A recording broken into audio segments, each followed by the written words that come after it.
Woo woo! Hey, what's up, YouTube? Welcome to Play It Painted Live. Whoa! Whoa! Extreme close-up of things. Extreme close-up of things. Okay, hold on. Getting set up right now. So you can see my table is very, very, very cluttered. But I got to get all the YouTubes ready for tonight's stream. Alrighty, so let me put that right there. Put this right here. There we go. I wish my windows would just kind of tile on their own. There we go. So comments section is up, and we're going to get into the painting here momentarily. Still setting up. I'm very, very, very tired today, folks, so I don't know how long we'll go. And the other thing is we don't have a single miniature to do today. I'll show you guys what we're dealing with tonight. But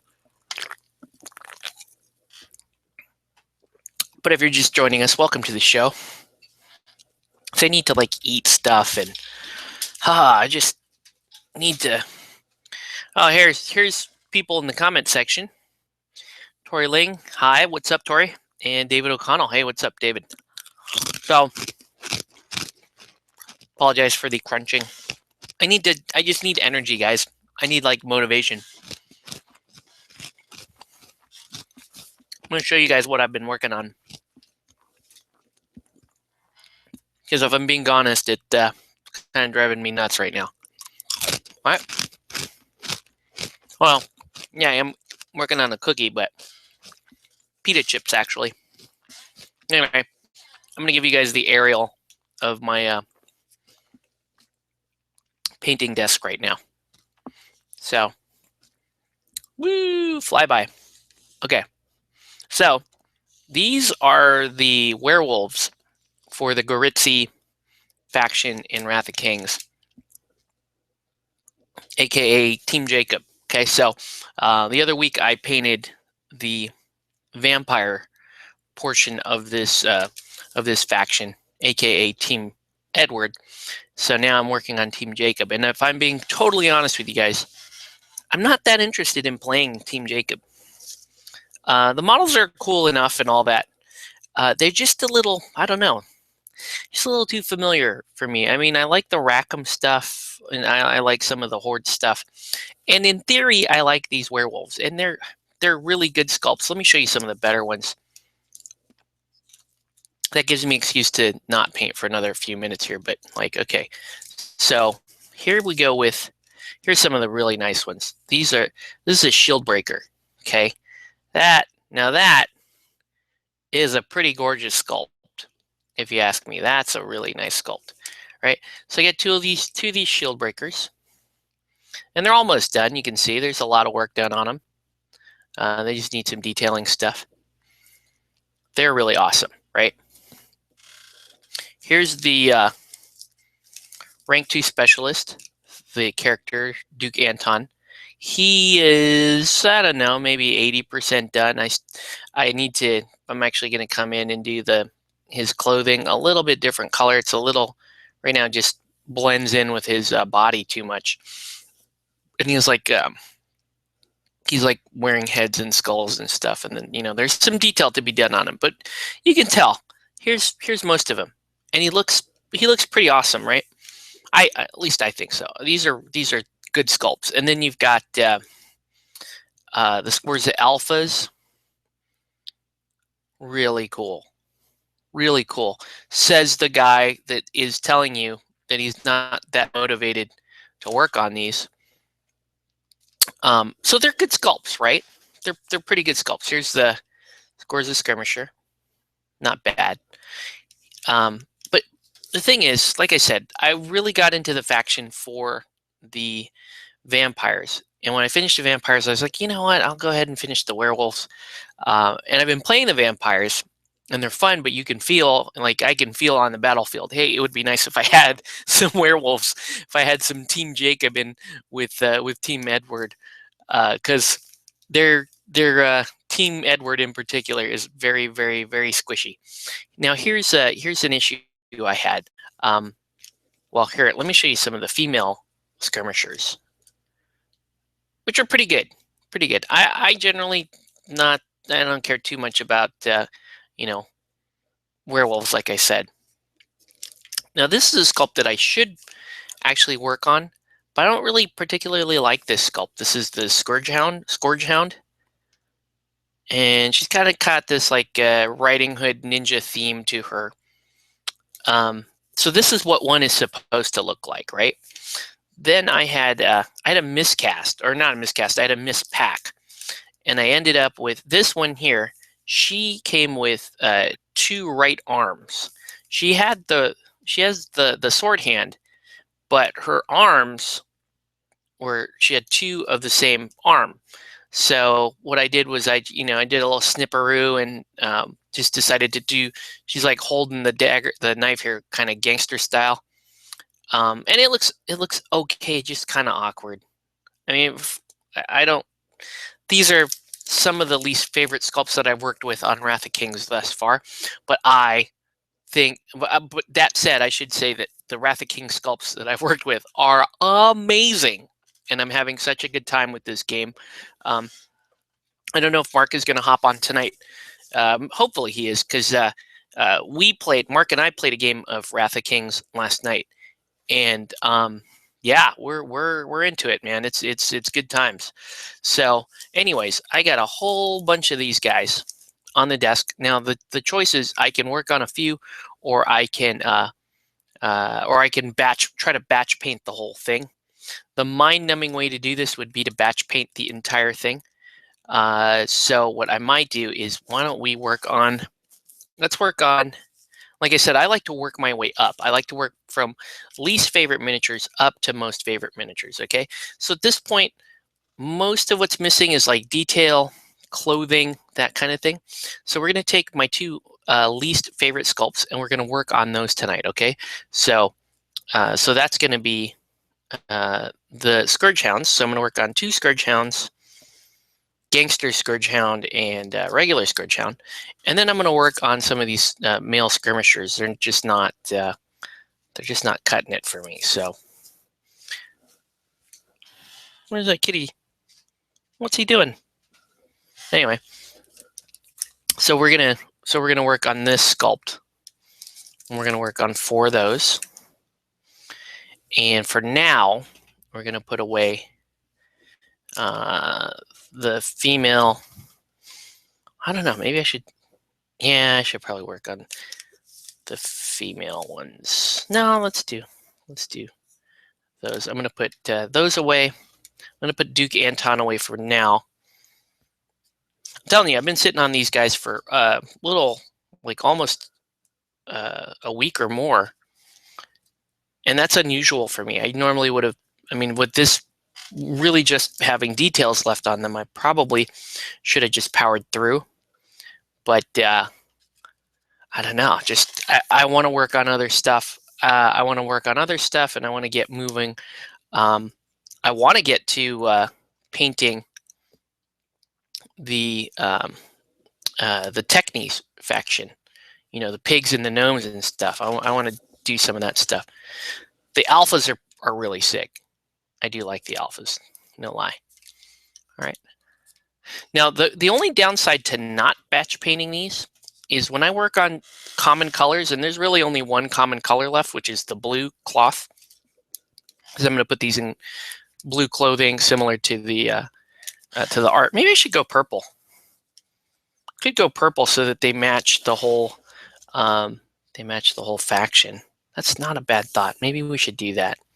Let's go purple. Yeah, let's have some solidarity between Team Jacob and Team Edward here. So, yeah, let's go ahead and do that. So let me find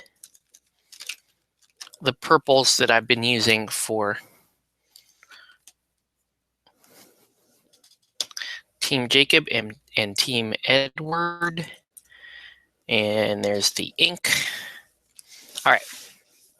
And that way we have a set formula, right? That way it doesn't matter. I can just go. So the system is purple, highlight blue, violet, and then I can wash one of two ways. I can wash with the ink, with violet ink, or I could wash with an actual wash, Druky Violet. So let's get to it. If you're just joining us, welcome to Play It Painted Live. Let us know what you're painting or what you should be painting. Tonight's task is going to be Wrath of Kings, Gritzy, Scorza, which are the werewolves. So the werewolves are instead of blue jeans. Wow, terrible smiley. David O'Connell. Where did you find that smiley? It's not it's not terrible. It's a pathetic smiley. That was like a smiley that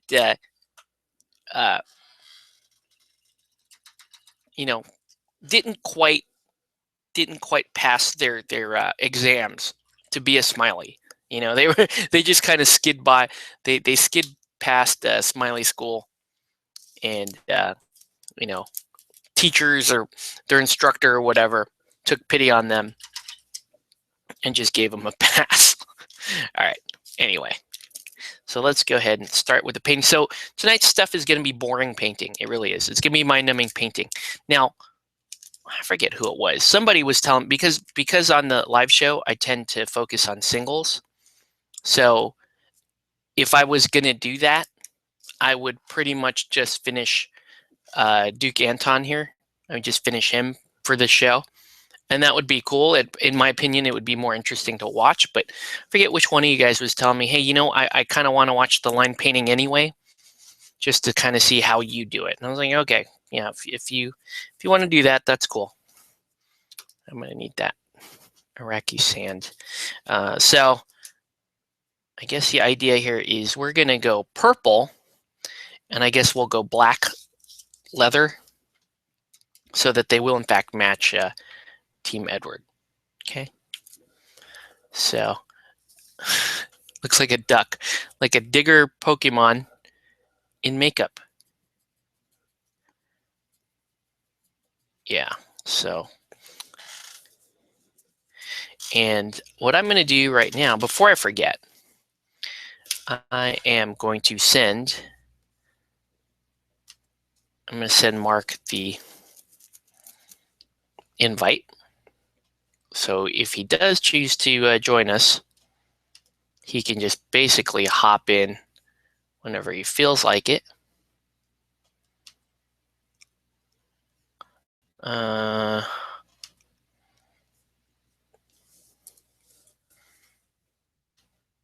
Okay. And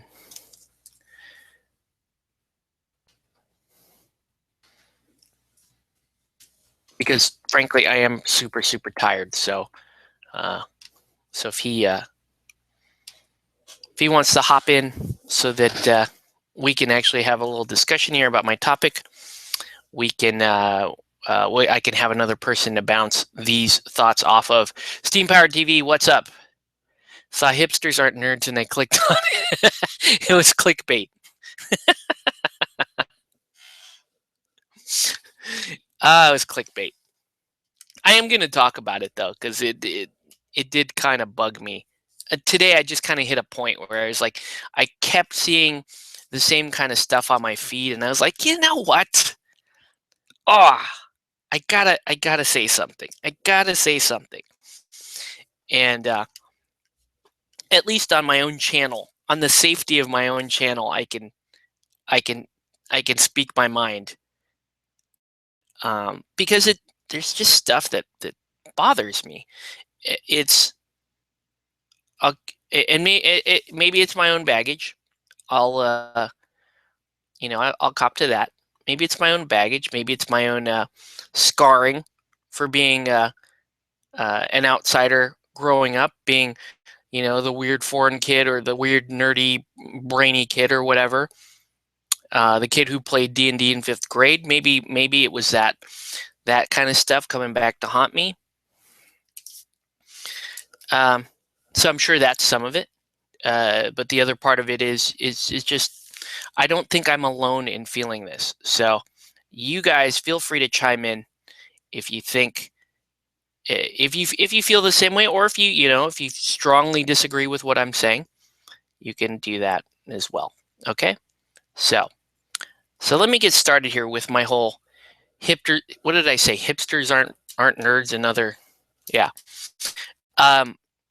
So I guess I'll just start with what happened today. Okay, so just regular day, just like anything else, and I go down my Facebook feed because I'm an old guy, and old people use Facebook, right? At least that's what I'm told. Facebook is for old people, and my Facebook feed, there's a lot of stuff on it that I like. There's stuff that I love and I hate about it. For example, I have I have friends from all walks of life, and I have at least online friends, maybe not real friends, whatever. But they're from all walks of life, and they have a lot of different viewpoints, strong opinions on things. Some of them get political. It's interesting to me on my feed when I have when there's a topic that's under public debate, and I have some people posting kind of one side of that argument and some on the other side. So that tells me, okay, well, I know people. I have a broad range of people on my feed that see both sides, and that actually gives me a little bit of perspective on two sides to an issue. My gripe is that there are more than two sides to an issue, but here we go. I just plugged my mic and webcam on. If you want me to jump in on it, sure. If you want, yeah, feel free. Let me get a little more of this purple on.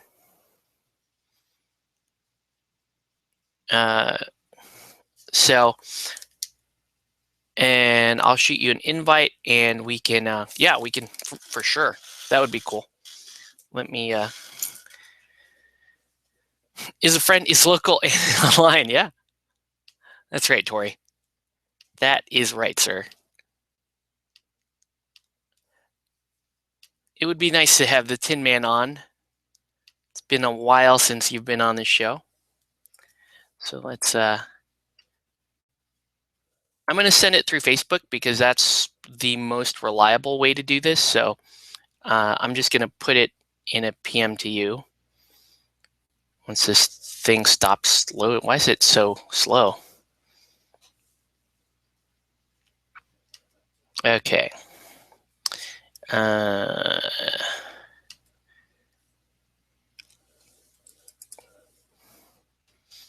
right. So be forewarned. I mean, this is just an opinion of mine. It doesn't. You may not agree with it, and I think it's kind of cool if you don't agree with it 100% or you don't agree with it at all. So, yeah. So, anyways, that's put the invite out to you. So whenever you can hop on, that's great. Otherwise, I will continue to paint this little wolfen lady here, the Scourge Hound. And yeah, once you get on, then I'll continue on with my little spiel here. But yeah. Anyways, like I was saying, my Facebook feed has a lot of different stuff on it, and it's got a lot of different viewpoints on it, and I appreciate that. There he is. It's been a minute, but I will say that I am still alive. Hey, what's up, Tin Man? Welcome back to the feed. Yeah, I was like, I think I haven't posted anything to Steam Powered TV in like 6 months. That sounds about right. Yeah. I've got stuff queued up. I just don't have the time to work on it. Let me see if we can get some light on the situation here. Okay, sure. Got my got this infusion unsweetened sparkling water, and I realized that when it comes to flavored sparkling water, the unsweetened stuff tastes better than the sweetened stuff. Yes, I wholeheartedly agree with that. That's just an epiphany that just blew my mind recently. So Yeah, the I'll be sweetened drinking more of this. sparkling water kind of gives me a headache. It has like this really bad chemical taste and this really bad chemical aftertaste to go with it. Mm-hmm. Yep, I totally agree with that. So let's see. A couple other comments. I don't think I am hip to be a hipster. Okay, I would. You know, Tori, I would not accuse you of being a hipster. You do not. You do not exhibit the telltale signs of a hipster. And I don't know. Maybe it's mean that I'm stereotyping hipsters, but let's say I don't care. How about that? That's going to be my answer for that. We'll start talking. We said we'll get the plaid, we'll get the handlebar mustache. Granted, I'm someone who's attempted to grow a handlebar mustache myself, but there are not too many black dudes out there that got that going. So yeah, that's tough.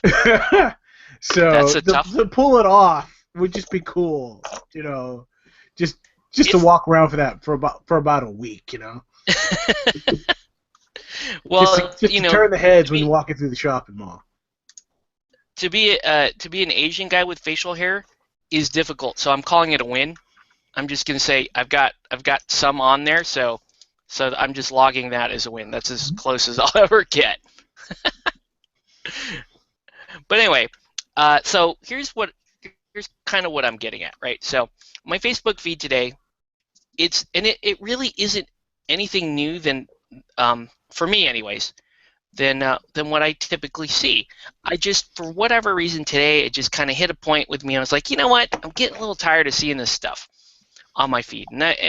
And you know, these are, some of them are friends, some of them are just kind of, you know, mild acquaintances or whatever, right? And it has to do with quote unquote geekdom, nerddom, fandom.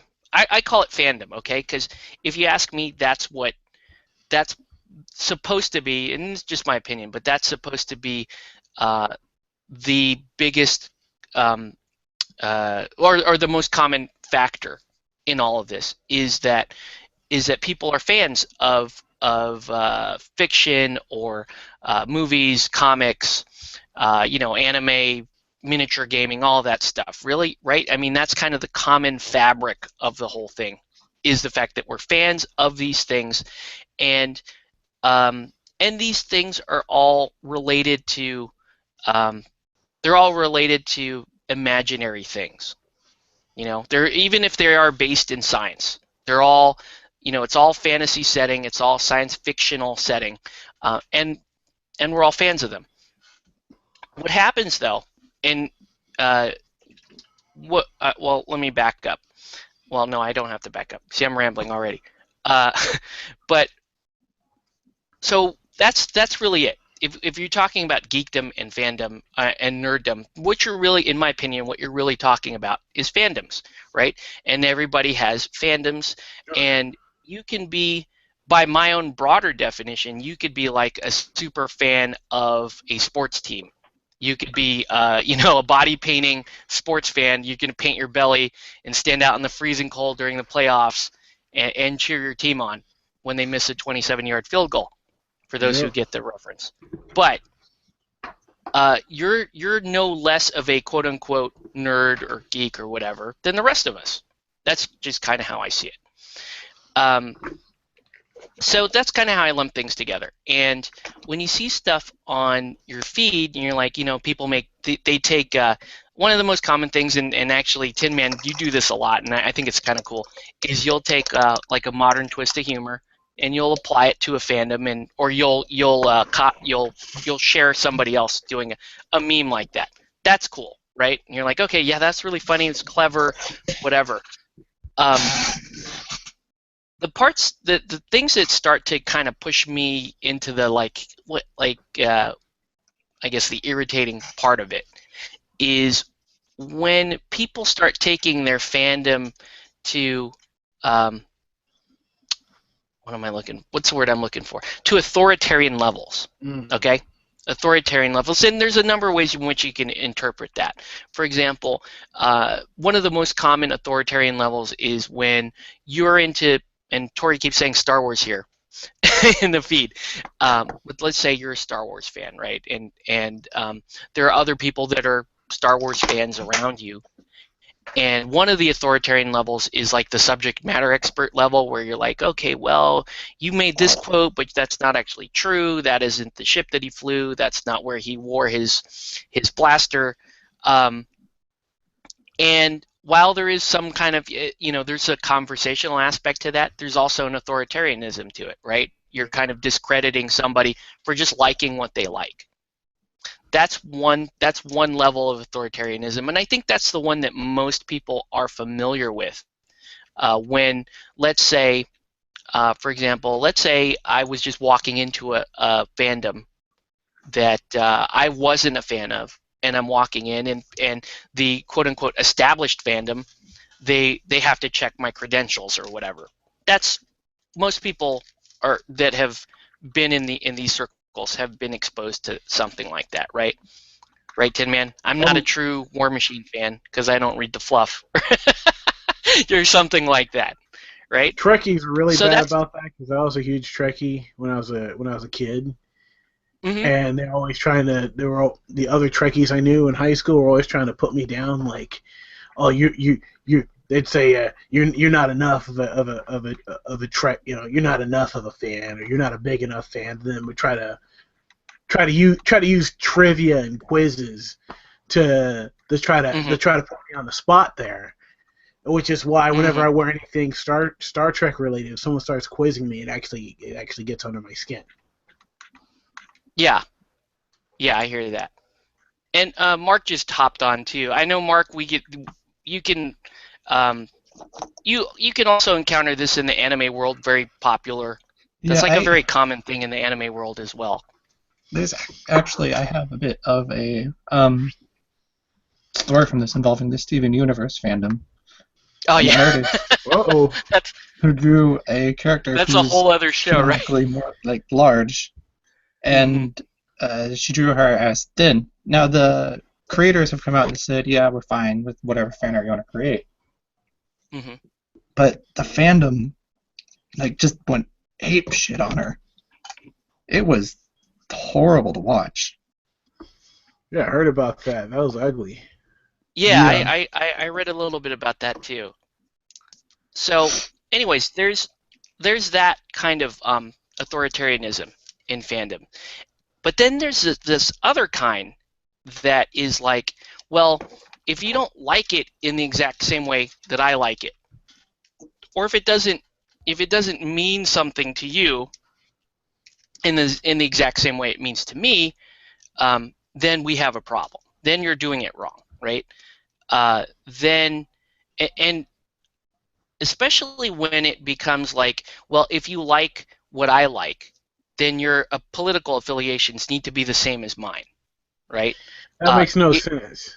Yeah, if you like, I would see, I'd see stuff on my feed that's like, oh, well, if you like Cylons more than Klingons, you're a Republican, or some, stupid shit like that. Or, why you must like this character more than this character. And, it was for political reasons, because they stand up for this and this and this. And you're like, you know what?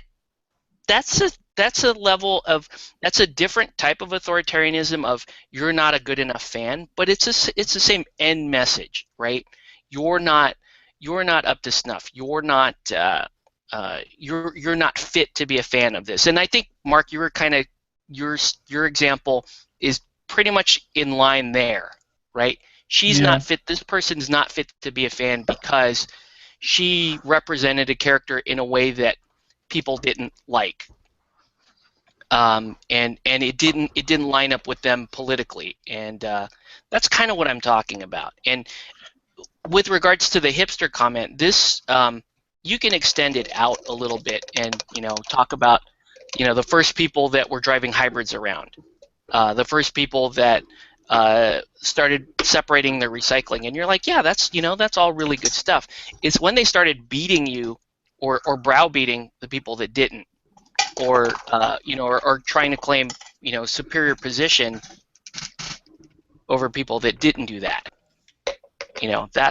That's what I'm starting to see, and I hate to say it, and I realize that I'm perpetuating the exact same bullshit by saying, well, they're not really nerds, are they? Because, and here's kind of where I'm going with this.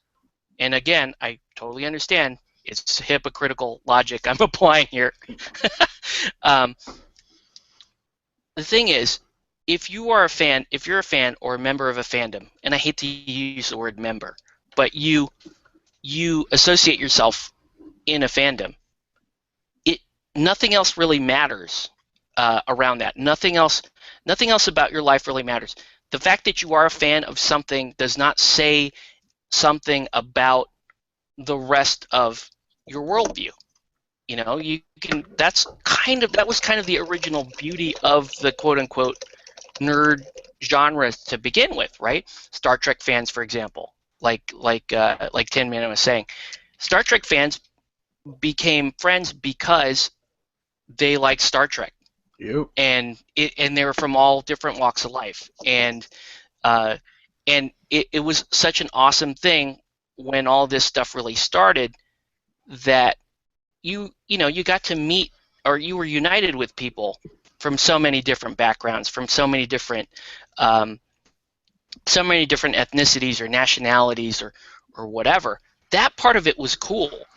It's what's going on now, which is sort of, well, you kind of have to be on my train now, or if you like the same thing that I like, then I'm going to also add this caveat too. You also have to share my political affiliation, or you have to share my ideology. That's the problem I'm having. Does that making sense to anybody? Or Yeah. It's making sense, and I gotta say, anyone like that is completely unreasonable. Yeah.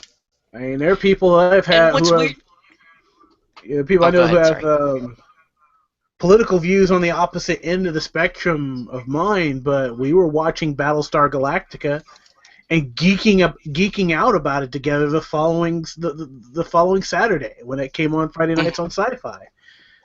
So it's just like kind of unreasonable to make those assumptions. Yeah. Oh, hey, Cameron hopped in the chat here. Let's see. Wow, he left a lot of comments. Hold on. Sorry, Cameron. Didn't catch that earlier. Whoa. I'll be the first to rag on hipsters, he says. Person who follows the latest trends and fashions, especially those regarded as being outside the cultural mainstream. Nerd, a single-minded expert in a particular technical field. Hey, what's up, Cameron? No, yeah. So, blog. You laid that out pretty well. You laid it out pretty well. I mean, that's really all there is to it. Is you can be a fan of something, and you don't have to, quote unquote, you don't have to co-opt people into other things just because they're also a fan of it. You don't have to. If I'm a fan of, and we're just gonna use miniature games because that's what we're talking about. If I'm a fan of Guild Ball, that doesn't necessarily mean that I'm a smarter person, or I'm a more understanding person, or I'm or I sympathize with this particular group of people. It doesn't mean any of that. It just means I like freaking Guild Ball, right? And it's this mentality of we're gonna promote a lifestyle, and we're gonna associate some brands with it, and we're going to sell you this idea. And I think we get that online, right? We're going to sell you this idea of this is what it means to be a nerd, and I'm going to wear these trendy, ironic clothing, and I'm going to my videos are going to have this type of cut in it, and it's going to have all this stuff. And but ultimately, I'm not really trying to sell you what I'm talking about. I'm trying to sell you this idea that you need to be on the same team as me. That's the part that I find disturbing. And maybe I'm reading it wrong, But that's kind of how I see it. It's like, okay, well, if you like this channel, this YouTube channel, well, you can't like this one, right? If you, because they're against something, right? Octave paints too many boobies on his miniatures or something like that. Therefore, you can't like his videos. You can't watch somebody else. Well, if they make more minis to have badunkadunks, you know, then I'd be doing my own weekly painting thing like you know. You gotta paint some Kingdom Death, man.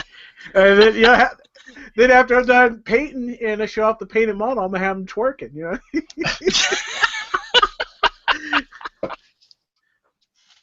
I gotta say, if Cameron had more time to get on his webcam and jump on, we'd have like a half Dice Rage Live reunion going on. Yeah.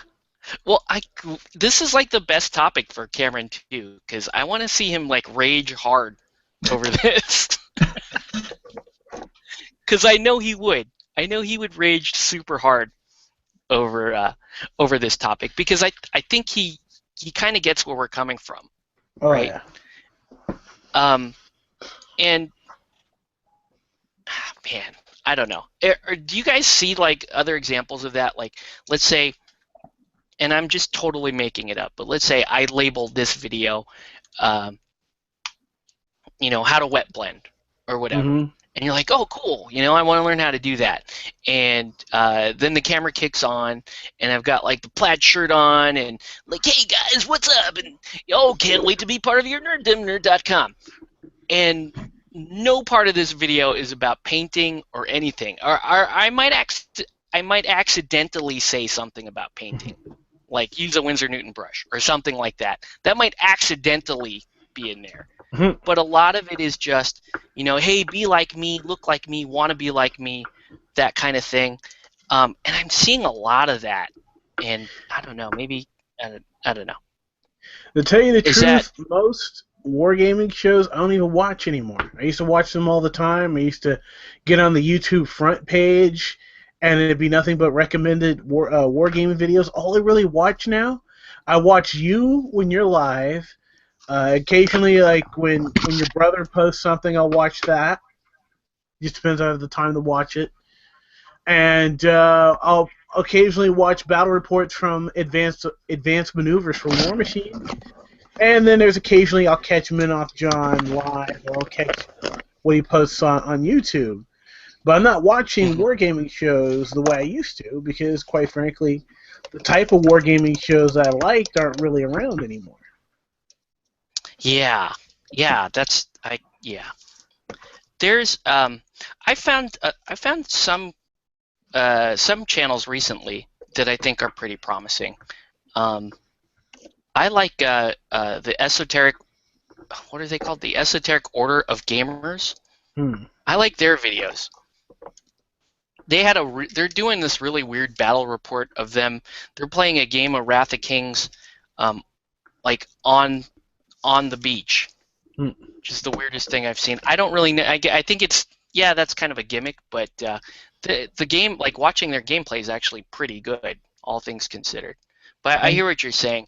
Playing on the beach, that takes me back to when Aaron Nance was doing Malifaux on the Go. Oh, yeah. And you guys played at a coffee shop, right? Me and him had played at, it was a Moo Creamery. It was a restaurant that's in downtown Bakersfield. That at the time was my favorite restaurant. They don't have my favorite restaurant status anymore. Uh-oh. You got dethroned? Yeah, they just started getting crazy with their menu and changing things that I liked. And I understand sometimes, you know, things on the menu are gonna get updated, or they're gonna change the recipe on something. But I ordered a burger, and it had this bun on, and they changed the type of bun on the burger. A type of bun that took all the liquid, all the fluids, and just soaked it up, so it was all soggy and nasty when you bit into it. And it was the worst texture in the world. And I told the waitress, I was like, "Oh my God, what's with these buns? I mean, this is no texture at all." You know how the waitress talked to me about that? It's like it wasn't a well, we're sorry you're disappointed, or hey, can we make you or maybe we can make you another one with a different kind of bun on it. No, it was these are the buns that we use now, and you're gonna have to accept it. Whoa. That's Maybe it was her decision. basically how I was talked to in that restaurant, and it pissed me off. So I haven't really been back there. Oh yeah. Well, that sucks. And then I discovered a place in Bakesville that makes much better burgers. That if you find you or your brother find yourself up here, I will take you there. It's literally Okay. it's the 34th Street Cafe, which is located on 24th Street because they moved. They're inside a car wash. But if you go in there to get food, the people behind the counter just know how to cook. And what I they think I cook would is try good. that. So yeah, one of my favorite burgers in town. That's where I get it. Mm-hmm. Not a fancy restaurant or anything like that. No fancy menu. Just go into this short order. The short order cook. You place your order. They cook it right up there on the grill, right there in front of you. You're seeing them cook it. It's not going to the back or anything like that. And it's just fundamentally good. Fundamentally a good burger. It's the best BLT in town. Straight up. Nice. Well, that's good. That waitress story reminded me of the last time I went to the local IHOP. I ordered the steak, and it came back to me like raw. So I told the guy, "Hey, that's not good." He said, "Oh, did you want it cooked more?" Like, oh, yeah. Wow. I mean, medium rare is how high most people in the world have their steaks. Mm-hmm. Not too many have theirs, raw. Yeah, it was like rare raw. It was cooked on the outside, but not the inside. Yeah, it's like that's not cooked enough because you can end up catching something. That's just screaming parasite infested. Yeah, indeed. So, do we have any other encounters with the hipster kind, and what do you guys think about let me ask this. I kind of defined what I considered to be the nerddom or the fandom or the geekdom in the beginning of this, but what do you guys like? What is your barometer for the nerd or a nerd or a geek, or do you even care? That's probably a better question. Well, I always saw a hipster as someone who just follows trends, but acts like they're superior to you about it, mm-hmm. or superior to others in general. I've encountered that. I'm not the kind of guy that hangs out in bars. I've always been the kind of guy that's more comfortable in coffee shops, and then you run into the judgmental types that make you want to get up and leave or get up to move to another spot. Or there's one coffee shop I hang out at occasionally that's walking distance away from some bars, so if I have rum in me, then it turns into what the F is your problem? But I haven't been like that in years, though. But anyhow, and then I think a nerd or geek, I think is just someone who's just kind of is into something. Yeah. Yeah. You're just really into something, but it's not something that's everyday people get into. Yeah, and well, that's the interesting wrinkle, right? If you look at, because here's what I was saying about Star Wars. I'm just using Star Wars because that's like the most, that's probably the easiest example to use. Mm-hmm. I was watching, when all this Star Wars stuff was exploding because of the Episode 7. Yeah. I kind of went back and I was like, hey, if this was 2008 or or earlier, we would be clowned for putting that kind of stuff that online, you know, all the memes and all that kind of stuff. You're like, what the hell's the matter with you? I was watching video of Star Wars Kid. Mm-hmm. And I love Star Wars Kid. I loved that video.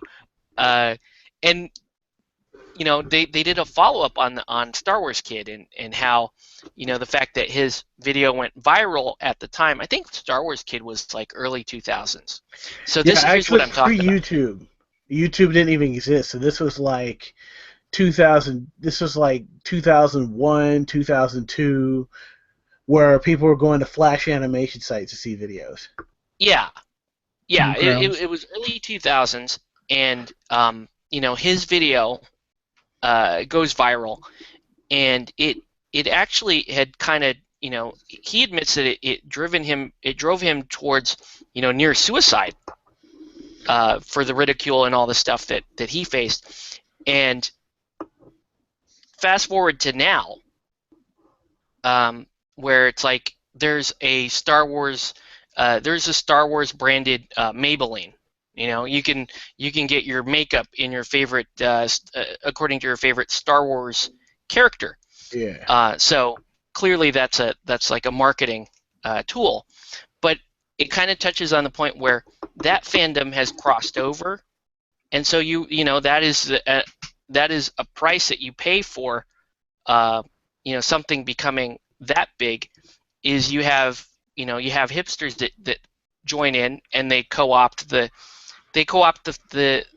conversation in an attempt to really just kind of get you to join whatever the hell it is that they want you to join, or get on whatever you know, whatever ideology, whatever crusade they happen to be on.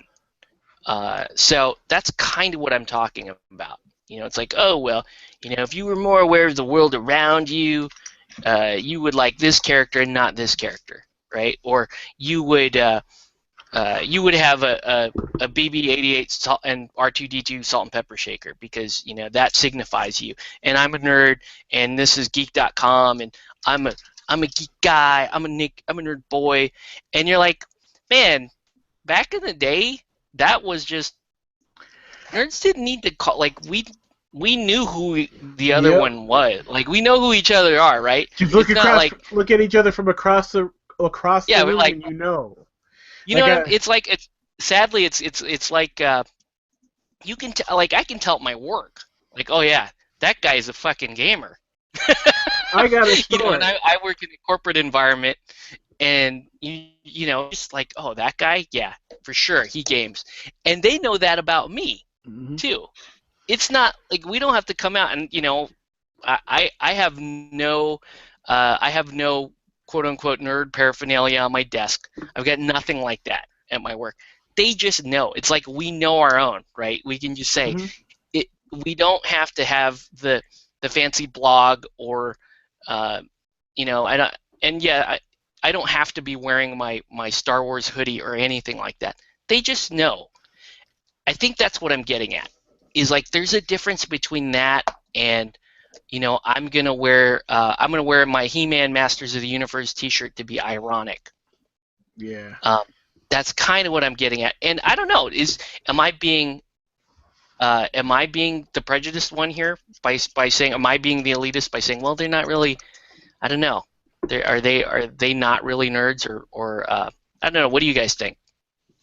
Well, you know, it's like when I was in college, a classmate asked me if they could borrow an eraser, like the eraser off my pencil. I reach into my backpack and I pull out a retractable eraser, and I hand it to him. Like, here you go, you can use that. And he stops. And he just looks at it for a second, and then he looks at me and he goes, "You used to play Dungeons and Dragons, didn't you?" Bam. Yeah. But yeah, I don't know, it's like it was a different time because like I grew up, you know, I'm mainly a '90s kid. I'd become a teenager. My teenage years were during the 1990s, and that's when I grew up. It was very different. Like being into things, especially anything like sci-fi or anything like that. You were viciously made fun of for that. Oh yeah, aggressively made fun of. Yeah. And it just blows me away that it's like when I was a kid, I remember the type of people that kind of gave me crap for who I was, and that I liked things, and that I was into stuff, and that into comic books, into the sci-fi and fantasy. I was a Doctor Who fan. I'd become a Doctor Who fan back in like 1992. I've been a Doctor Who fan that long, for more than 20 years. And then the type of people I see now who are into the same stuff, and I'm going, in my day, you would have been calling me a loser for liking this stuff. I know. Yeah. Right. Yeah. Totally. But that's not the that's not the discredit that does, just because times do change. Generations are different, so you do got to recognize that. So for me, it's just being like bitter old nerd, going, you young nerd kids, get off my lawn. You think there's a little bit of that in me. I talk to these younger Doctor Who fans, and all they know is David Tennant and Matt Smith, but they don't know their classic Doctors. Well, let's throw this past Mark here, because he is the younger guy here. I grew up with the same kind of ridicule you did, but Mark, I mean, I think you also kind of exist a little bit more on the fringe than the quote unquote the nerd culture of the day, right? Yeah. And there's no great need to kind of exclaim it or proclaim it in front of anybody. Yeah. Is kind of my earlier point. Yeah, that's why seeing stuff like The Big Bang Theory and how they treat nerddom like it's niche. Yeah, I really do. Oh, sorry, I didn't mean to. And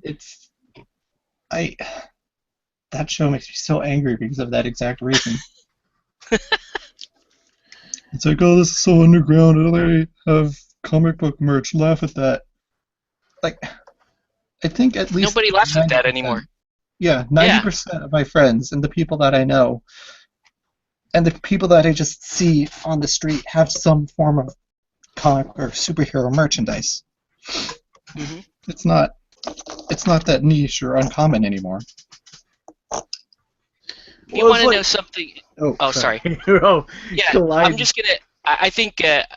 Well, one of the things that because I grew up the same era you did, Tin Man. I remember specifically coming up in that age, going, man, wouldn't it be great if I could just, go down the street and start talking to people about the comic books I'm reading, or wouldn't it be awesome if they did the Marvel Universe in the movies and they actually connected Avengers and X-Men and Spider-Man. We're like, that would be the most amazing thing. They should do that in the movies. Now they're doing it, right? This should be our dream come true. And in a lot of ways it is. It's like, wow, now we can watch Deadpool. Now we can watch Civil War, and Spider-Man. They're rebooting Spider-Man through Civil War. So all the stuff that I'm sure you daydreamed about, because I did, that stuff is all coming to light. I can go, I can talk to people about my favorite bounty hunter from Empire Strikes Back. I can do stuff like that now, whereas before we just couldn't. But at the same time, it's cool that we can do all that stuff, but there are some side effects, right? I mean, like you were saying, the guys that were clowning us before are now the guys that are like, oh no, I'm a nerd guy, I'm totally about that, I'm a geek guy. And you're like, really? What is that about? I'll tell you this, I had a Star Trek t-shirt that I got as a freshman in high school. It was actually ordered from Star Trek the Official Fan Club, because back then you couldn't go on Hot Topic and get something like that. So literally, I had the Star Trek the Official Fan Club. It was just a magazine that you subscribed to, and it was the place to go to actually get your Starfleet uniform costumes, and it was the place to go to get Star Trek paraphernalia, t-shirts, mugs, stuff like that, collectibles. I had a Mr. Spock t-shirt that remained immaculate for more than 20 years. Something I was able to wear until recently. Now think about it. How can someone, as a grown adult pushing 40, still be wearing a T-shirt that they got when they were 16? Oh yeah. Why is that? I'll tell you why. I hardly ever wore it.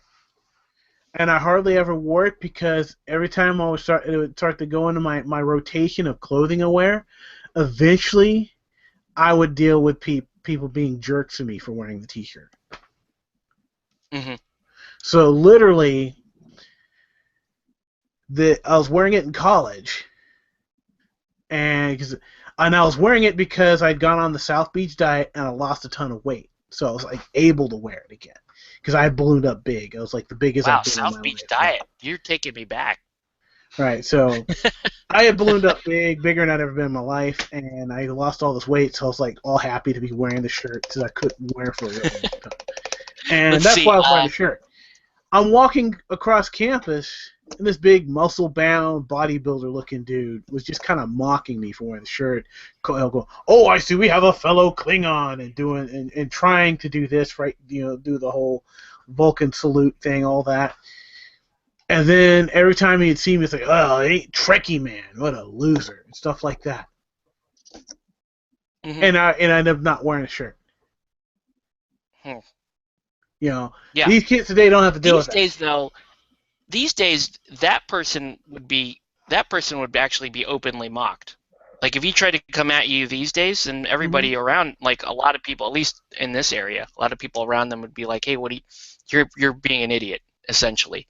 Yeah. And then that person would be mocked. No, so that's kind of a good thing. I know I'm late on the comments here. Let's see. Can hipsters be power gamers? Sure, why not? I'm just gonna say yes. I had someone say this to me. This is Tori. If you don't see Star Wars opening night, you're not a true fan. Yeah, it depends, and yeah, that's kind of the attitude that we're talking about. If it's said in jest, then it's funny. But if the person was being serious, then you're just being a dick. Bravo Tin Man on being a Doctor Who fan in the 90s. That was hardcore. And Troy Perez is on. I remember loving zombies before they were mainstream. I love that they're mainstream now, though lots of great games and shows are out there for the genre. Yeah. My brother and I, two of my brothers and I, back in 1983, 1984, we had a VHS copy of Dawn of the Dead, and we watched it every day for a whole summer until we all ended up with recurring zombie nightmares. The people they kill, it went on for get up and kill. Yeah, it went on for decades. Like my brothers and I, we would get together for family things, and we're like, "Hey, you still having zombie nightmares?" Like, "Yep." Like that went on until only very recently. Like, yeah, I don't have those anymore. That's a classic right there. So, yeah, but that's kind of what I'm getting at. Like, it's cool that the thought that if my kid is into, as he's growing up, if he's into Star Wars or D&D or any of that kind of stuff, that he won't be ridiculed or mocked or anything like that we were. He's not going to face the same kind of ridicule for that growing up is great. But the side effect is that he may have other people that'll be like, "Oh, you like Star Wars? I like it too. Here's who you should like, and here's what it says about you as a person." It's like that's the part that Kirk versus Picard, and the judgment would be passed on you as to what you thought of the two captains, and don't you dare say that you like them both or that you don't want to pick a favorite.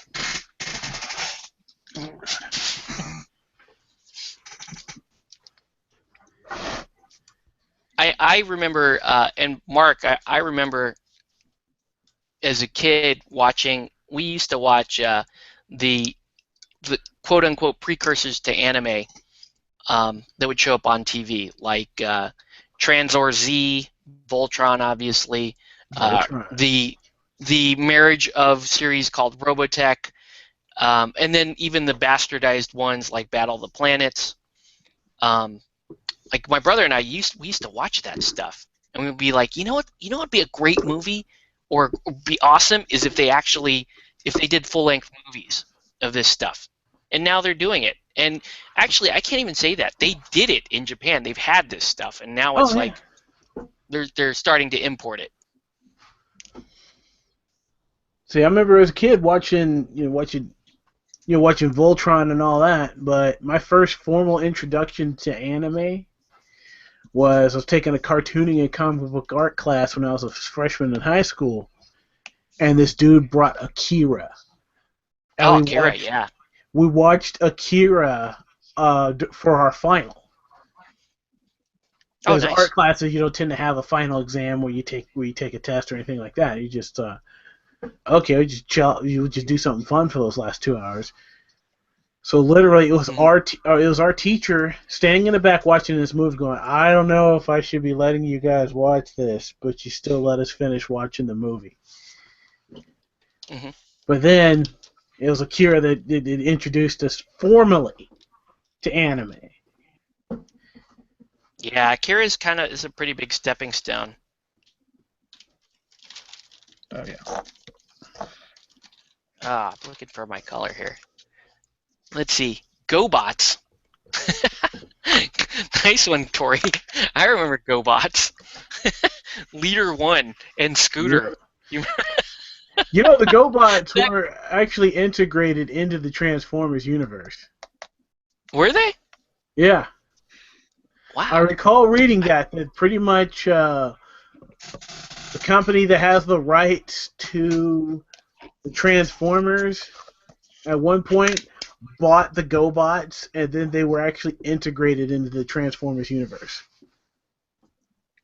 Do you think the GoBots would be the nerds of the Transformers universe? The GoBots would be like the bitter ones sitting at the coffee shop going, "That could have been us. We could be huge." Yeah. They're doing their stream going, it was cool to be a transforming robot till those hipster Transformers showed up. Showing up with their more fancier, more expensive transforming ways. Stupid Optimus Prime and his trailer that disappears. Matter with that guy. And the shrinking gun Megatron. David grew up on Battle of the Planets. One of the coolest things I did in my adult life, one of the coolest purchases I made in my adult life was I bought the full set of Battle of the Planets DVD that came with the analogous Gatchaman episodes, right? So you could watch the Gatchaman episode, or you could do it in reverse. You could watch the Battle of the Planets episode, get the plot from that episode, and go, okay, how did the Japanese really intend this episode to go? Mm-hmm. And it is freaking mind-blowing, the differences when you flip that switch. And that's like one of the coolest DVDs I own. I actually need to burn that onto a external drive so that I can watch that again. Because when anime landed here, they did all kinds of stuff to it to try to make it more palatable to an American audience, a young, changing stories, and changing stories, and just understanding that in over in the West, cartoons they're targeted for kids, and in Japan, anime is anime. It's like, young adults watch anime. Adults watch they're just regular. They don't really distinguish as much. They still Ninja do Science that a little bit. Ninja Science, yep. Scientists, yeah. They still do that a little bit. I've noticed that, like Fairy Tail, the English dub of Fairy Tail, mm-hmm. seems to be more kid friendly than the subtitled version of Fairy Tail. The best example of that kind of thing is literally anything dubbed by 4Kids. Okay. If you look up into the old 4Kids stuff, they changed rice ball in the original Pokemon into a sandwich. Oh, I just love the in One Piece they would be eating sushi rolls and referring to them as donuts. Yep. In fact, Eating there's rice a, ball a and calling dude them on donuts YouTube. because that's a thing. There's a dude on YouTube that he'd have started an anime review show, but he didn't follow through with future episodes. It was called "These Donuts Are Delicious," and the opening segment was a montage of different anime characters going, "These are good donuts. Oh, you got to try these donuts."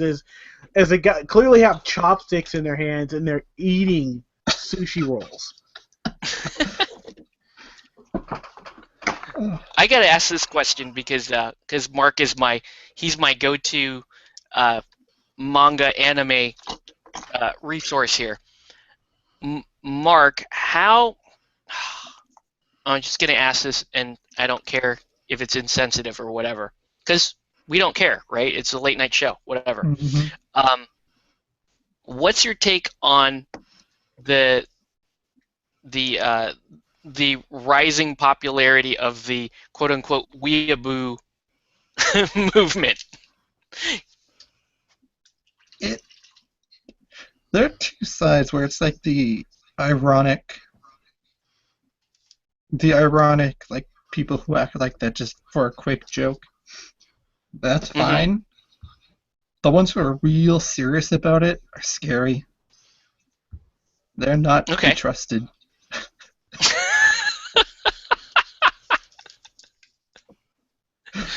Do you have any like examples of reasons why they're not to be trusted? Like, it just doesn't look, feel, sound right. Okay. It's wrong. It's scientifically wrong. I want to learn Japanese. Well, good. But just using these terms you get from anime, just whenever possible, isn't. No. Yeah, anime is interesting too because there's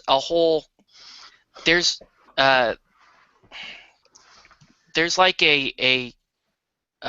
there's a fascination and almost a simultaneous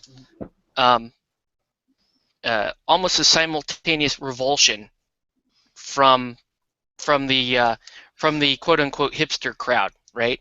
The hipster crowd, they want to wear Pokemon stuff. They want to celebrate, some of the more mainstream stuff, especially stuff that's a little more youthful in its approach. But then when you start talking about other animes and we'll just say regular aspects of anime that don't quite mesh with Western values, then it starts to become a real problem. And it's like what I've encountered is you should like this anime and this anime and this one, but stay away from these because these aren't the same values that I want you to have. And I'm referring to stuff like ecchi, not necessarily like hentai, because I think there's almost more of a taboo around ecchi than there is hentai, and so you have this weird fandom, like this weird kind of hipster fandom that wants to dissect this stuff, but they don't really. It's almost there's like a reluctance to it. It's like, fine, I'll share my intellectual pearls of wisdom with you about this thing that I find offensive or that I don't like, and here's why I don't like it, and here's why you shouldn't like it. Type of approach. Have you seen any like? Do you know what I'm talking about, Mark? Have you seen stuff like that? Yeah, you see stuff like that regarding things like Bayonetta and Kill la Kill, especially Kill la Kill, because that is just unabashedly, unapologetically sexy, I guess. Yeah. And you really see it with Bayonetta. I just be like, oh well, it's degrading, and I mean, it's not. It's like she's strong, confident female lead who actually enjoys doing what she does Is Yeah, it broody? I mean, gosh, we maybe certainly if can't she have was that. portrayed as like a victim of it and etc. and that stuff, maybe. But I don't see the problems with things like Kill la Kill and Bayonetta, where they're there, but they're not Yeah. Considering that. victims. Oh, sorry, we're kind of going at the same time. That's the end of it there. That's the end of my rant. Considering that Bayonetta is a spiritual successor to the original Devil May Cry games, and she's basically a female version of the original Dante. Mm-hmm. Yeah, the Bayonetta was designed by a female Japanese designer, right? That's I think. that's where she uh, was originating from. So that's interesting. But yeah, that's kind of, yeah. I think Mark, you kind of hit it on the head there. That's kind of where it's anime is an interesting corner of the, we'll just call it the hipster nerddom. That there's a fascination and a repulsion at the same time, and then there's this desire to kind of steer you towards what they consider acceptable and not acceptable. I don't know. That's just a weird one. Mm-hmm.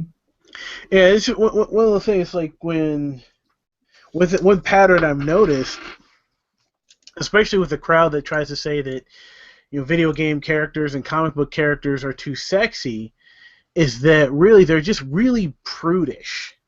I've noticed. Mm-hmm. I think this is it's prudishness, this almost Victorian era prudishness being passed off as feminism. Mm-hmm. To kind of bring it back to the miniatures side of things, today on my Facebook feed, there was a brush mistress post, which I thought was awesome, and it was a post of her highlights of basically all the cleavage and booty and all the stuff that she's painted as a miniature painter. And I'm sure some of you guys follow Brush Mistress because she's awesome. Saw that. Yeah, I saw that picture. This here. Yeah, and she put that up, and she's like, it's like a highlight reel of all the female parts that she's painted, and it's really cool stuff. And the post that she put up was to the effect of, hey, I don't think it's cool that I paint this kind of stuff, and but if a male artist paints this kind of stuff, then they suffer some grief from the fandom, whereas her being a lady, she doesn't. And she just kind of went on to say, hey, the female form is a beautiful thing. It's fun to paint. These are, there's I can tell you firsthand that the women almost like to see the flesh on the miniatures more than the guys do most of the time. The guys are the ones that typically will shy away from stuff like that. But she said it in a much better way than I'm saying it right now. Yeah. And she just kind of put that out there. Like, hey, this is just art, guys. This has been, we've been worshiping and paying homage artistically to the human form since since we got here on Earth, essentially. And I don't know. I thought that was really cool because you see a lot of you see a lot of kickback on stuff like, even stuff like this, like, okay, my female werewolf girl, ironically, wearing more armor than her male counterpart. So there, she's got that going for her. But you know what I'm saying. I'm on Brush Mistress's Facebook page right now. I know she's painted some minis with some booty, and I think that a similar collage should also be posted. And then the commentary should just be one line: "Shake it like a salt shaker."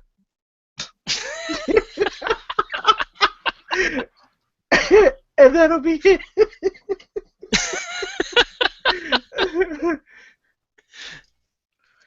Yes, fantasy miniatures do twerk.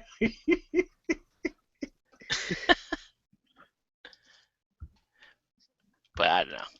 Yeah. Well, So that's an interesting double standard you see in gaming is people will say, "Oh, worship and celebrate your body and the bodies of people you like," unless it's like provoking, hmm if that makes sense. somebody in that thread makes a really good point about Kingdom Death, right? Because Kingdom Death is like the one example that people like to harp on. Well, it is Boobs, the But tabletop game. Kingdom Death, Doesn't that Kingdom game have Death. a boob monster? Oh Yeah, yeah, the it has wetness. many boob monsters. Yeah, I mean, The like, Eldritch Tit Monster. I fell out my chair laughing when I saw it. I was like, oh my god, they made a boob monster. He's I like, want that. Yeah. Like, I want an Eldritch Boob Monster. What's interesting about Kingdom Death is that is specifically the type of world that they're trying to portray. You know, they're trying to put up something that is supposed to horrify people, that is supposed to shock people, and they do it well. And I think in some ways it gets a pass for that because it's like, well, that's kind of the bizarre, perverse world that the game is set in, and that's what you get. So I don't know. I think But the miniatures are amazing for that. I think Eldorado gets that same pass. Yeah, it does because it's hell. Yeah. Like looking at the Scylla mini and some of the other stuff. Now let me just put this thought out here. Here's a weird one, and I'm completely bullshitting at this point in time, so feel free to call me on it. But consider the idea that a succubus, which is a sexual creature by design, is generally accepted. Like if you say to somebody, "Oh, I'm painting, I'm drawing, or I'm playing a succubus," and you present a hypersexualized character or model to them, they'll go, "Yeah, that's just a succubus. You know, he's not trying to he's not trying to offend anybody. He's not trying to get his rocks off or anything like that. He's just portraying a succubus." Mm-hmm.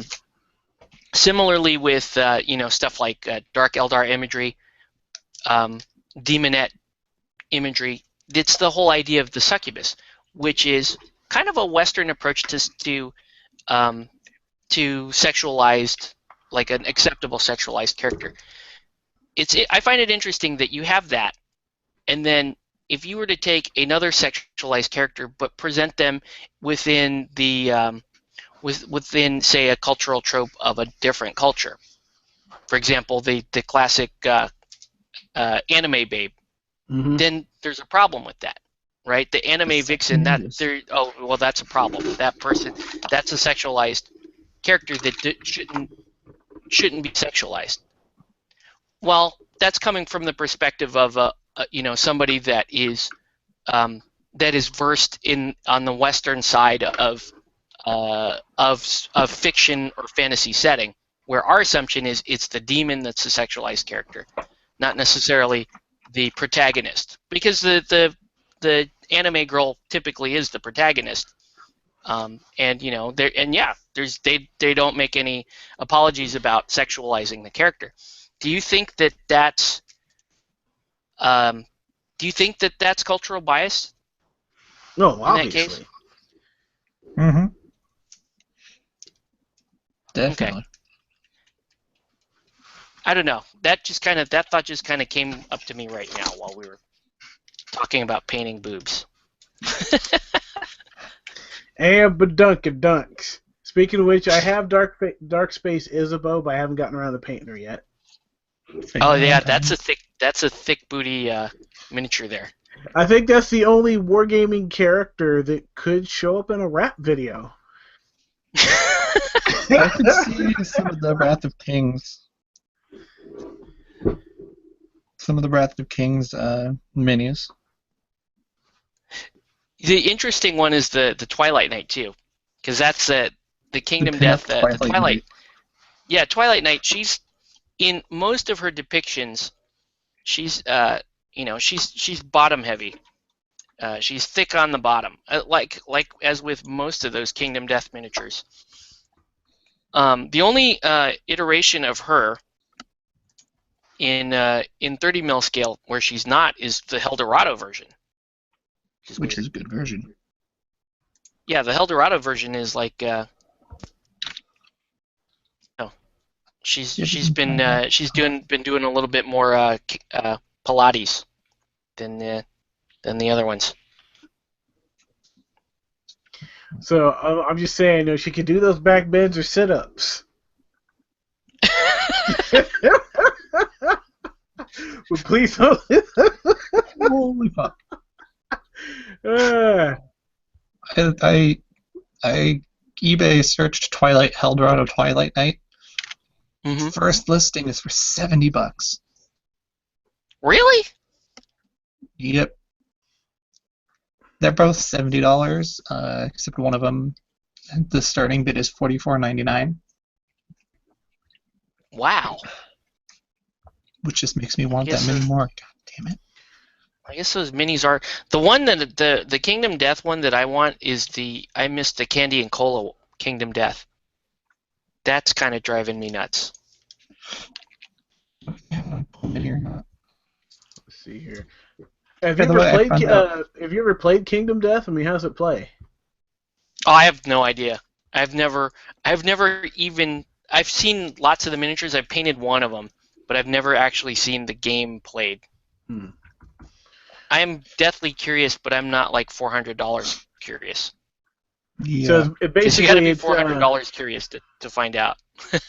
So basically, it's like early weird miniatures before they did Malifaux. It was a range of cool looking models, but no game. Yep.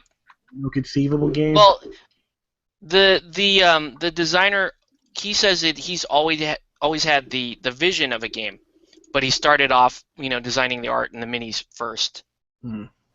And I think it's a cool way to sell your game too, because you're especially in the case of in both of those examples, because you're kind of inviting people into that world and going, okay, here's what this world looks like, and the fact that you don't know anything about it from a gameplay standpoint makes it really intriguing. Like on the Wrath of Kings side, I decided I would try reading some of the fluff. And the Wrath of Kings rulebook, actually the rules themselves are only about 20-25 pages. It's the rest of that rulebook, besides the character descriptions, is a novella. And it's a novel that goes through the whole Wrath of Kings world, which I thought was stupid. Like, I thought Wrath of Kings was stupid when I saw the first Kickstarter video. Mainly because of the voiceover guy. The voiceover guy made this sound like the dumbest universe of all time. And so I started to read the novella, and I really got into it. Like I think you were telling me this the other night too, right, Mark? That you really got into some of the fluff aspect. I've only thumbed through it, like read some of the character descriptions, but I really liked it. Yeah, it's a very, very different setting than your typical fantasy war setting. This isn't a Tolkien-esque type world. No dwarves, no elves. There are something that's kind of like gnomes, but it's not all the same stuff. It's no orcs. It's a very, very different world. It's kind of like a mix of like Gothic, steampunk, and I don't know. The fact that there's an entirely underwater faction is pretty amazing. Which I've almost completely assembled. I just have to put together the jellyfish people.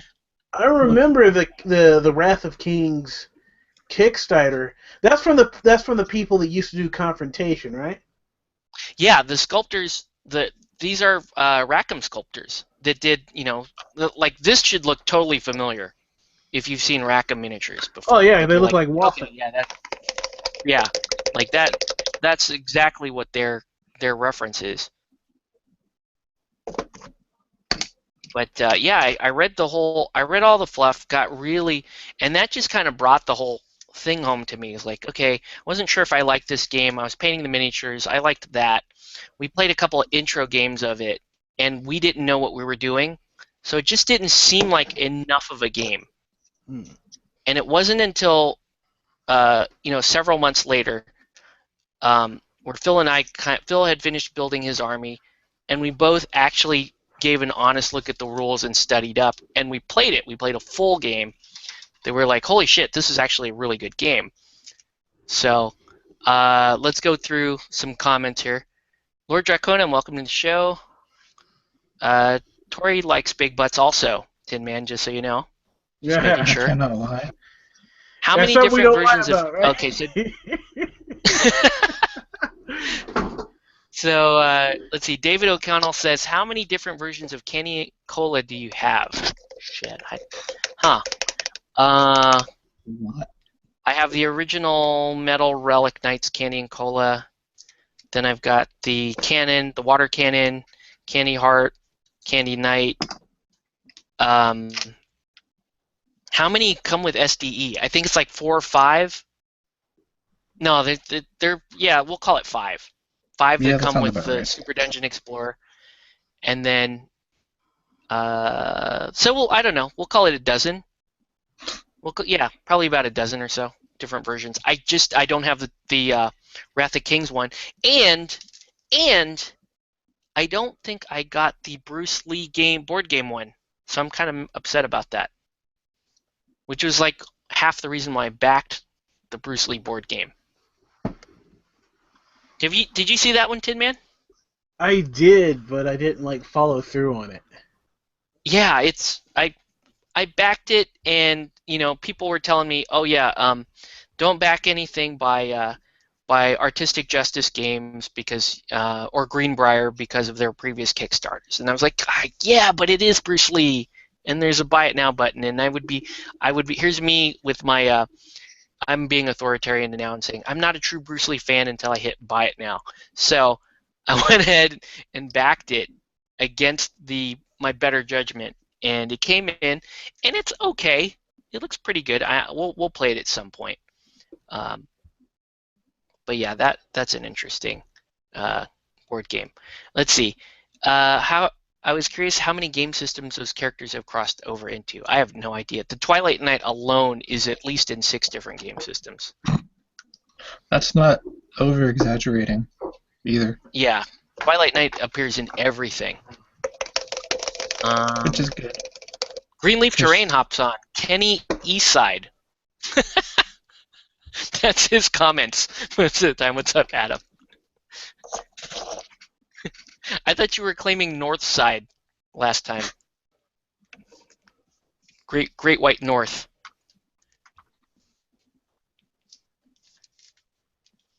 So yeah. So Mark, was like last night. Was that your first game of Wrath of Kings? Yeah, and I really, really liked it. I've watched a couple of battle reports from Cool Meter or Not that seemed interesting. Yeah, you know what? I watched all of their battle reports, and I gotta be honest with you, they didn't grab me. I didn't think it was that interesting. It was like, okay, yeah, they fought, and you roll a dice and you pick up a model. That's all I thought that was happening. Was like, because that's all you see. Like, you don't get to see like the interactions on their hit charts. You don't get to see like them activating abilities or anything like that. Even though the narrator is calling them out, I don't know. It just seemed like I would watch it and like 90% of it would just go over my head because it's like all I'm seeing is, oh, the guy rolled a 10 and he killed the model. So what? That's like every other game in the market today, right? Yeah. Nothing special about it. But there is, like, it's interesting because there is a lot of stuff that happens right underneath the surface, but it's such a slick system that it really does just resolve in one die roll like that. Yeah, it's a good, like, I think we spent an hour and 20 minutes on a demo game, which is really good for a game that size. Mm-hmm. It's worth a look right now too, because I think the game is it's at this critical point where the Kickstarter people who couldn't get it going are selling their stuff on eBay, so you could find it fairly cheap. And then there's a crowd. There's the crowd that is that finally got around to reviewing the game and looking at the game that are saying, "Hey, wait a minute, this is a good game. Turn around here." And that I'm part of that crowd. I'm like, because I painted my stuff, my first two armies a while ago, and it's only recently that I'm like, oh well, let's try it out, and yeah, I'm really liking it. It's not as deep a game as say War Hordes. It's not that like level of interaction. It's just a lot faster. So it's so just for your reference, Tim, it's like the same model count, and it's some of the things will feel similar to War Hordes, but it's a little more towards beer and pretzel, whereas War Hordes is you know, a real tight, a tightly focused game. This game is a little more slick. Like, okay, they resolve things a lot faster, even though there's a lot of tactics underneath that. So. All right. Yeah.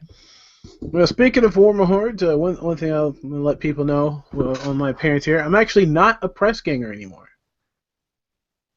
Okay. So pretty much press gangers have to go. You can't go more than 6 months without reporting an event without being active, and so I let myself go more than 6 months without being active. I show up for the Bakersfield Comic-Con. Did some War Machine demos. And I was like, oh, maybe I ought to look and get the new press, you know, new quartermaster's email, shoot him an email, but hey, I did some demos. And I realized I no longer had access to the press gang section of the Privateer Press forums. And I was like, well, yeah. Well, that's a bummer. Yeah. I wasn't really doing much, and I didn't have a group or meta anymore like I used to. So it's like, well, I don't have them. I couldn't get the band back together like I wanted to, and I had a hard time getting new guys into the game compared to the past. And with the job that I'm still working in the call center. I just didn't have the time. Yeah. To try to do something. So it used to be this guy that just was connected and knew everything going on in town and knew everyone. And that allowed me. That allowed me some success, but kind of being cut off from that and spending most of my time earning a paycheck. Yeah. So that I can pay my student loans and stuff. Yeah, so it's like, okay, well, I'll pass the torch on to someone else. Yeah, that's kind of what my question is. So if you fall out of activity, right? Do they actively, like, do they have to find a replacement before they let you go, or they just kind of like let your account decay or whatever? Pretty much what happens is we go on the inactive list, and then if we want to become active again, we got to reapply. Oh, I see. And there was already another guy who just became a press ganger, so it's just like, all right, well, another guy in town doing it, and he's got himself a little group. I got a group where it's like me and my one friend that show up, and then every now and then we have a guest. And I was like, well, okay. And then it's like, if I did get a group together, then it's like, well, I wouldn't be able to get the time off me to do things for them, like running tournaments and whatnot, so what are you going to do? Sure. Now, do you still have time to just do regular gaming? Are you still doing, like, how often would you say you're gaming right now? Playing in an Iron Kingdoms game on like every other Thursday, so tomorrow night I'll be playing the IK RPG with some friends, and then every other Wednesday sometimes we get together and play War Machine. Well, that's still fairly active. So it's like maybe I get in a game once or twice a month, when there was a time period where I was getting in games like 3 days out of the week. Oh yeah. Yeah, 3 days out of the week, and very rarely playing the same person twice in a row. Wow, that was like the old SoCal Malifaux days for Yep. us. We used to do. I actually just recently found my Krampus trophy from Oh, sweet. Microsoft. Yeah, I remember. Yeah, we used to. We would game it just like that, 3 or 4 times a week, and for sure there were always people, like different people to play. Well, I turn around and I can see the thing that I've got my Malifaux stuff in. With the exception of the Lady Justice crew, I still have all of my Malifaux stuff. That's cool. Yeah, I've got all mine, minus a few odds and ends I've sold to people. I've actually considered buying another Lady Justice crew, but using them as IK minis. Yeah, why not? Those old Malifaux, the metal Malifaux minis are fantastic. I'm thinking about buying the old Ramos starter to use for Guild Ball, because it's almost a match for match comparison to the Engineers Guild for Guild Ball. Now, that was kind of my next question to you. Have you guys seen any Guild Ball up in the Bakersfield area? Has anybody like shown interest in that game? I haven't seen it yet. It's weird, the community. You've got your 40K players, you've got your War Machine players when they decide to show up for things. That War Machine's kind of in a slump right now, and then you've got people that play the independent games. But what I've noticed about people that play like the smaller games is they're not always reliable. Yep. To meet up with and get games in. So That's true. I think our problem, Mark games with me regularly, is we have a huge rotation of games. So it's like, well, what are we playing tonight? And 2 people will show up to play, say, Frostgrave, and another person will show up to play Eldorado, and Mark will show up to play Batman. And it's like, well, what the hell are we playing tonight? I don't know. That's like the most difficult thing for us. Which is kind of a good question. It's kind of a good problem to have, actually. Yeah. Because we understand that, and so we always have we typically have stuff to loan. So it's like, oh, you didn't bring your stuff. Here's an army. You can play me in Relic Knights or whatever. Troy Perez, welcome to the feed. He says, I'm worried the show has mentioned Malifaux a few times. That's funny. Yeah, I want to use the old metal Ramos crew for Guild Ball, because there seem to be a pretty good. They seem to line up pretty well with the with that guild. So so I would build a Ramos crew, play Guild Ball with them, and then if I actually like the Engineers Guild, then I would go out and buy the official minis.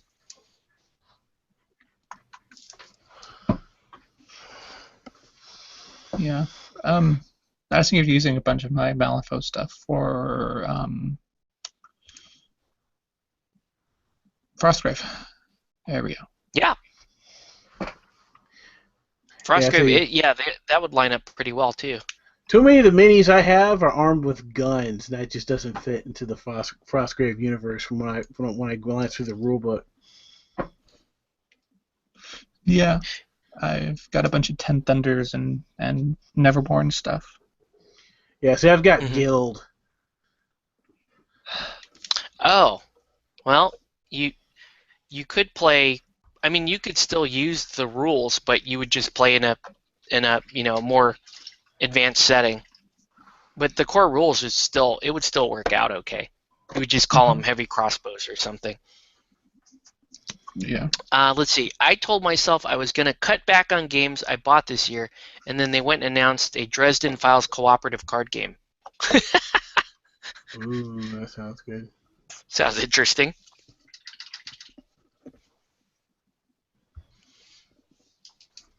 I think my plan for this year is to finish painting all the stuff that I backed on Kickstarter, see if I like it, and if I don't like it, I need to sell stuff.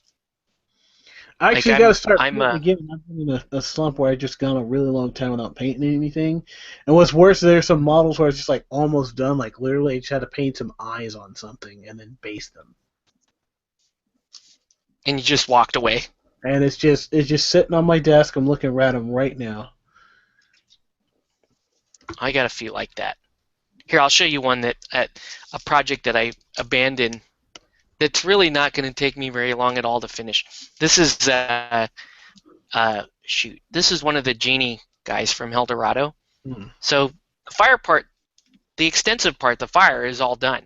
The only thing left to really do is the gem and then the dark magma rock on it. But this miniature is like the easiest thing to paint and finish. It's just sitting here. It's been here since, I want to say Comic-Con. Yeah, it's been here since Comic-Con. So that's one of the abandoned miniatures I have, sadly. A lot of my abandoned stuff is Eldorado stuff. Yeah, it's a shame. Because there's some really cool... I still like Eldorado a lot, but it's... I think we'll come back and play it again at some point. Right now we're going through our Wrath of Kings, Relic Knights. Well, Relic Knights is just a perennial. We just keep it in the rotation. I'm actually painting Batman and Relic Knights right now. I'm finally painting my owl. Nice. I didn't even know you picked up an owl crew. Yeah, I ordered off eBay before Scarecrow Crew. And What then are when those- Scarecrow Crew, Scarecrow. Of course, One of those- Scarecrow. Yeah, Mark, one of those minis in your desk kind of looks like Alice from Alice in Wonderland or Sleeping Beauty. Yeah. Kind of thing. That is Questing Knight. Princess Malia. Yeah, thank you. Questing Knight Princess Malia. Nice. I gotta get that mini because I kind of like Alice in Wonderland. I actually read the original Lewis Carroll story years ago. It's a great mini. That's a resin miniature, and I think you can still get her on Miniature Market because she was a pre-release. Yeah, So Miniature Market. They weren't exactly clear during the event what was a pre-release and what was just going to be released like a few months later. Because it's Soda Pop and they're really bad. Yeah. I've seen one thing I kind of noticed about Relic Knights because I was getting into it, but I noticed it's like you got to get something as it comes out, or you don't get it at all. Yeah. Right. Yeah. It's like they have like really short. They have a short period of time where they put it on the store, and if you don't get it, then you may not see it again for another year or so. Perfect example is what's his name? Golden Vance. They had the Golden Vance model out, which is supposed to be in general release, and I still cannot, for the life of me, it always says out of stock on the Soda Pop site. Mm-hmm. And I'm like, you guys are lying to me. That model is you didn't like have several hundred of these fly off your shelves, right? Not a lot of people want to play Golden Vance, and I in fact online I haven't seen a single person even talk about Golden Vance. Yet I can't find it. No idea what they're doing with all their stock of Golden Vance. Soda Pop, God only knows what they're doing. Well, it kind of reminds me of my industry because I work for a telecom. Is that iPhones? I've noticed that when you get an iPhone, all you can ever find is a 16 gig model. But if you want to get like the 64 or 128, you really got to hunt for it. And I have to a part of my job is just smiling and telling customers, "Oh no, those they're just really popular. They don't stay in stock." When really, Yeah, they don't really stock them Yeah, they didn't make a big run of them. because Apple wants you to pay for their cloud service for more storage. Right. Yeah, Android's doing the same thing. They stopped the external storage on there so that you can pay for cloud storage. It was interesting. This week they had on the Relic Knights group. There was a really drawn out discussion about how's Relic Knights faring, and in a more general sense, how are all these Kickstarter miniature games doing? And Wrath of Kings being one of those. We could say Arena Rex. There's a number of them, right? Not talking about miniature board games because that's kind of a different model. Miniature, collectible miniature games. How are they doing now that we're done with their freshman year off of Kickstarter? And for the most part, they don't seem to be doing very well. One major exception to that would be Guild Ball, which is growing in popularity. But if you look at the successful Mantic games that were kickstarted, those are all sort of like Dreadball and Dead Zone. Those are all sort of closed system games. So we're not really talking about those either. We're talking about these like big expansive franchises, or they were intending to do big expansive franchises. Those games are struggling right now because, there's we can speculate why. I think a lot of it has to do with the fact that in order for these games to thrive, when they launch, you need to have a steady stream of product on the shelf, and you need to have a community that has, from the Kickstarter, picked up and started playing and promoting the game. And in the case of, say, Relic Knights, what we had people from the back to Kickstarter get soured on the experience because it was a late Kickstarter. Big surprise. And then by the time the stuff actually came, you had a group of people that wanted to play that had an entire faction, and then you had people that were new trying to get in, and it was like, oh, well, how do I get my stuff? And you say, well, you can't. And so we suffered through several months of that. And, now this stuff is on the shelf, but a lot of the air has been let out from the hype. So how do you get back to a point where you have a healthy community growing again around Relic Knights? It's a tricky thing. Now, one of the cool things that John from Soda Pop explained to us was that Void Break is not going to be a Kickstarter campaign, or at least he made it sound like it wasn't, like they were just going to do it the old-fashioned way, publish it yourself and put it on the shelf. And then put out some promotional stuff so that all the Ninja Corps and people can grow a game kind of the old way. Because Kickstarter has the Kickstarter model has kind of soured on miniature games. You can still do board games on Kickstarter, and those do great. But miniature games are proving to be more challenging coming from Kickstarter. I think a lot of Soda Pop's issue is Soda Pop's issue.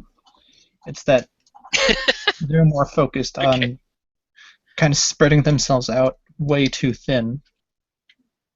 Yeah, they're supporting their SDE, which is their flagship franchise. Like looking at the website, they've announced that they're going to be publishing Drunk Quest, because that's something that needs to be published. Mage Company, which I've never heard of, and Clax, a Discworld board game, which I've also never heard of. So, yeah, and with regards to the miniature games, it's also similar. You're seeing a similar thing with this game, Wrath of Kings, which came out. People got their stuff, and then because it was late, or because of whatever other factors are involved, nobody really, at the time it came out, nobody really got behind it and pushed, right? So this is a game that basically flew under the radar. It got to the point where stores aren't stocking the newer, the entire line or the new SKUs, and so this is a game that, from a retail sense, would also need to recover. Now they're doing something interesting on the Wrath of King side. Is they're coming out with a 2-player starter, and they're starting to do much more active promotion of the models that are coming out. Did you see the new Nasir model that's coming out, Mark? I don't. I'll so. send it to you. It's amazing. It looks amazing. No, because. So yeah, I think there were a lot of lessons learned from, trying to kickstart a miniatures game, and I think the companies are starting to move away from kickstarting them.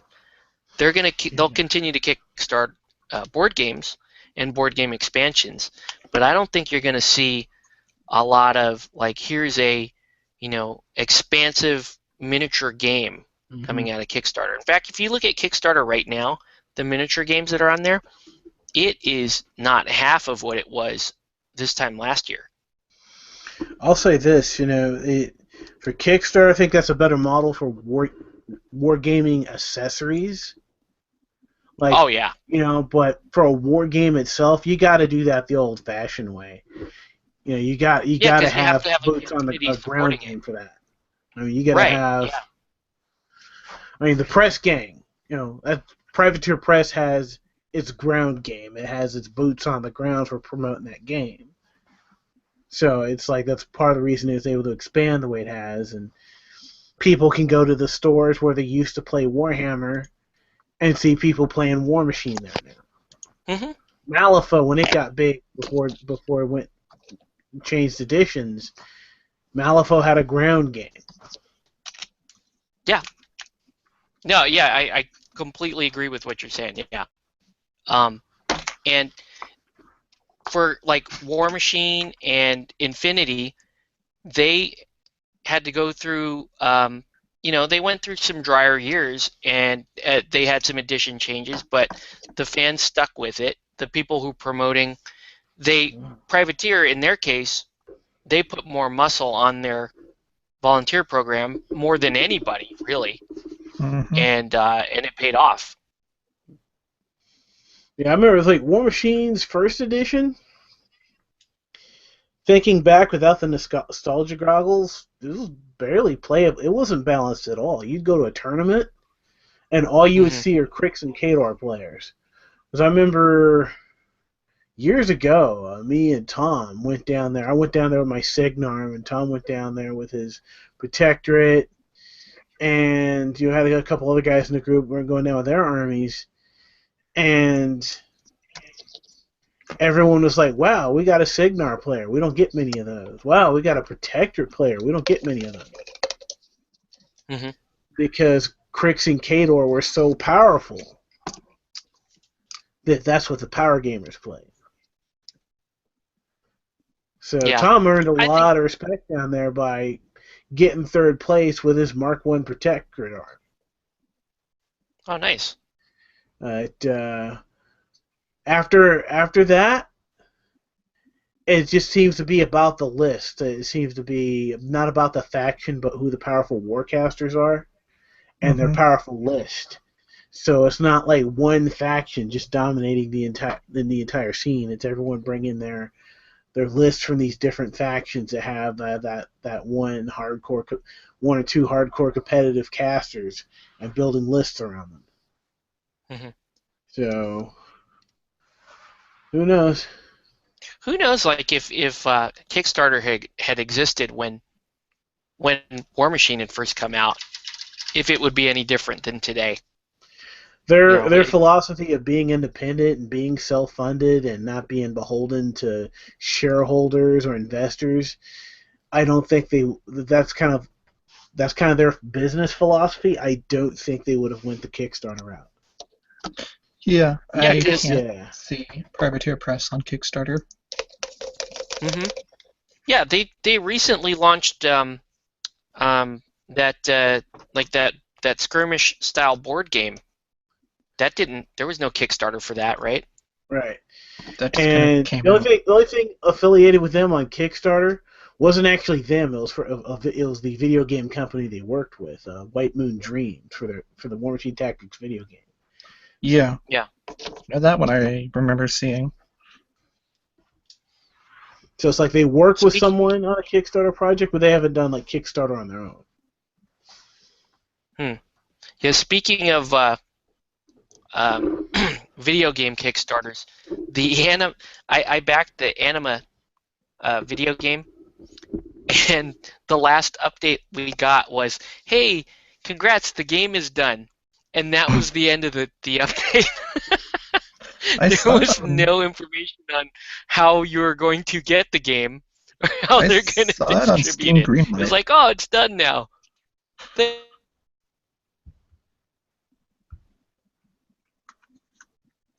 Your screen went black. Uh-oh. Someone's torrenting some inappropriate things.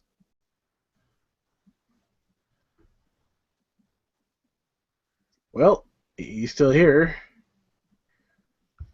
It's not a Google Hangout section unless the host gets kicked off and has to come back to his own show. Yeah. I don't know what to do.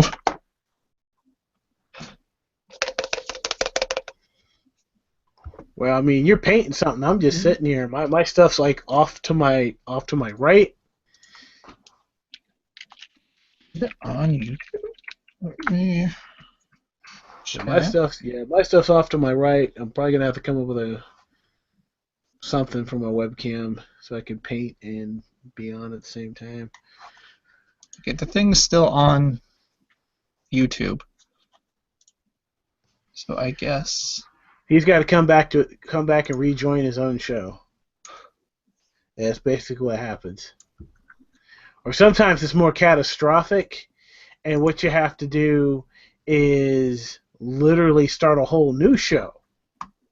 oh good. Actually, oh my phone is all the way over there. God damn it. I would I can message him actually. Plug in Facebook because that's how little I actually check the dang thing.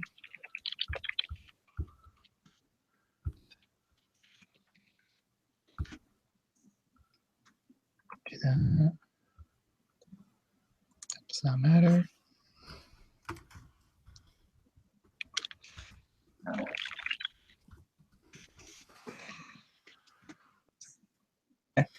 Yeah, I shot him a message here. I'm not quite sure where the chat is. Okay. Am I back? You're back. Yeah. We can hear you. Yay! Good. That was I was starting to panic a little bit. I sent you a pointing out the obvious message there on Facebook.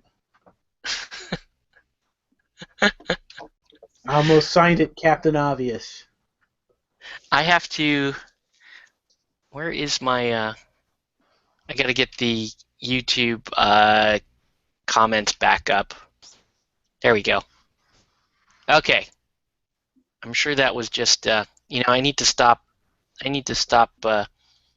Streaming porn while I'm doing these shows. Yeah, stop torrenting naughty things.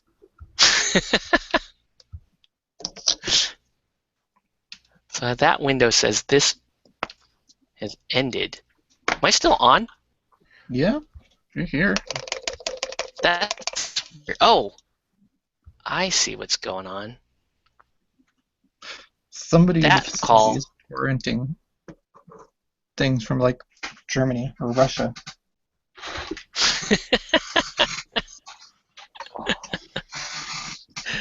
Okay, so we're back. I should probably get to highlighting all this purple.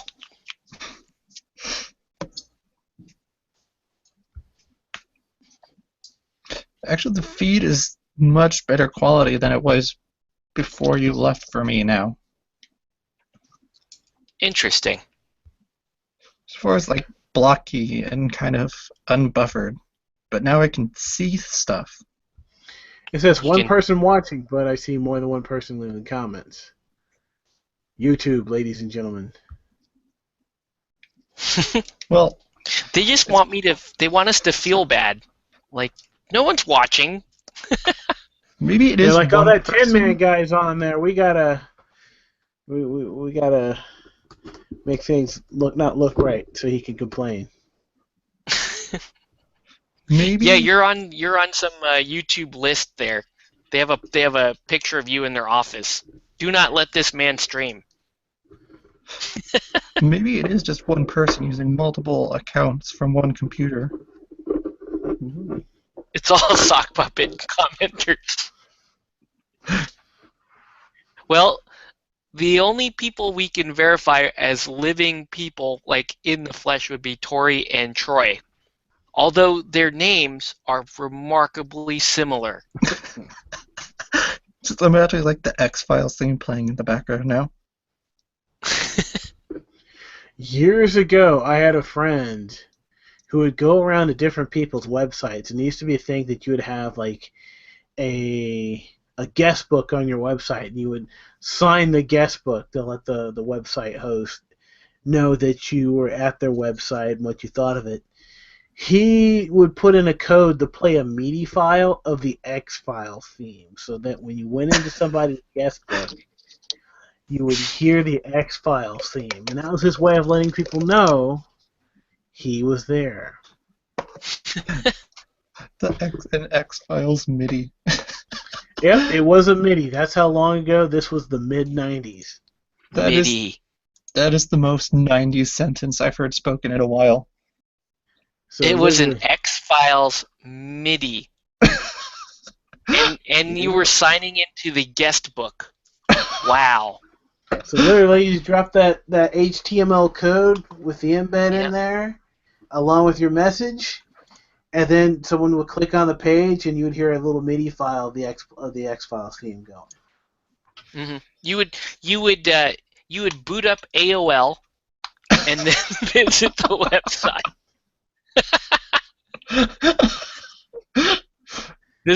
We're trying to go for like the most 90s thing ever said. On a On the Windows stream. 97 computer. When I started making Terrain, I suddenly missed all those AOL CDs, because there was that phase there where everyone was basing their Terrain on CDs. Yep. I was like, man, it'd be nice if I got those AOL CDs still, because then I would... I've seen people use like the boxes that the empty CDs, the blank discs come in to transport Colossals. Well, like a jewel case? Kind of. It's like when you buy like a big... Oh, I know what you're talking about. Yeah, when you buy like blank CDs or DVDs to burn music onto. Oh, the little, it's like a tall cylinder thing. Yeah. They would Yeah, use those to carry around. I know a few people who'd carry around Colossals in those. Which is kind of genius, really. The Colossals I have, they kind of stick out over the base, so that's like it wouldn't work, especially my Galleon. I just wonder what they did with the CDs. Like, did they just throw them all directly into the garbage, or? These days, you don't really burn. People just don't burn stuff CDs anymore. Yeah. Yeah. I mean, that's what you might as well be doing with them. I think I still have my spundle. I'm looking at a DVD-R spundle right here, but it's a real short stack of them.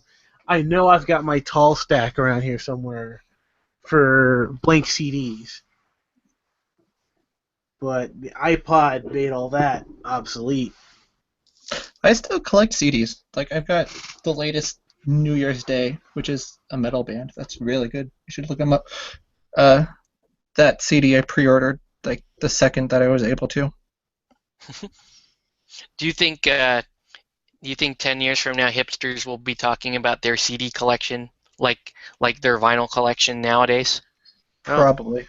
I will laugh when I see that. Like, yeah, CDs give a rich audio. They have a quality rich that you sound. just can't get anymore. Let's say that has a very crisp, clean, and minimalist sound.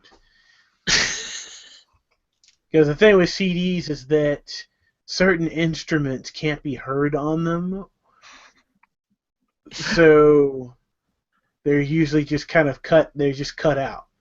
But you truly haven't heard Nickelback until you've heard it on CD. That's like the hipster quote 2025. It'll be a thing. Immediately followed by the sound of somebody getting slapped across the face. Like, what is wrong with you? That's just procedure when somebody mentions anything. That's the procedure when somebody mentions that they like Nickelback. I've been seeing these vines. But people, what's going to happen is people are going to be fans. They're going to be ironically fans of Nickelback. That's just how it works. It's like, oh, I like Nickelback now, you know, and they're like, oh, it's so ironic. That's good. That'll happen. That's going to be a thing. That's when the slap evolves into a punch. On Halloween, there's a video that was going around of this dude checking his kid's candy, and there were like hypodermic needles in there. There's a box of X-Lax. Someone crossed out X-Lax and put chocolate and all that. He's just casually going through it, razor blades sticking out of apples, and then, to his horror, he finds a Nickelback CD. I think I watched that. It was so funny.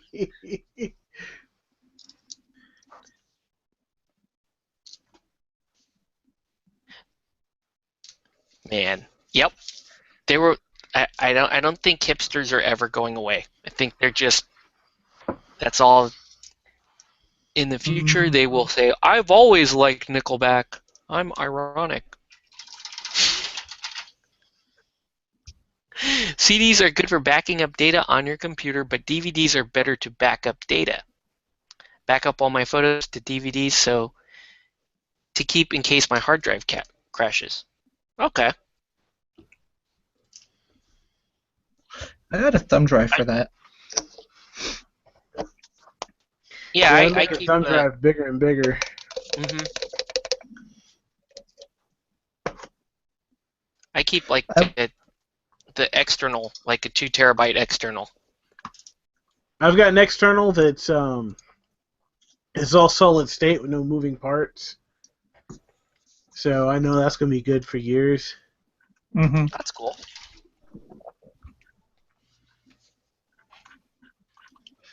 I don't really use my thumb drive as much as I used to, just because my computer now has a 4 terabyte internal memory unit. That's so cool. I don't really need to back stuff up or set or like put it on something else so that I can still look at it.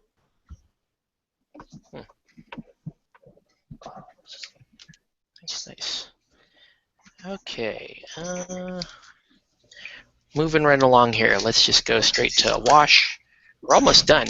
Almost done with the wolves. Actually, that's not true. I'm almost done with this group of them. There's still a whole other group of them back there that I have to get to. Part of Team Jacob.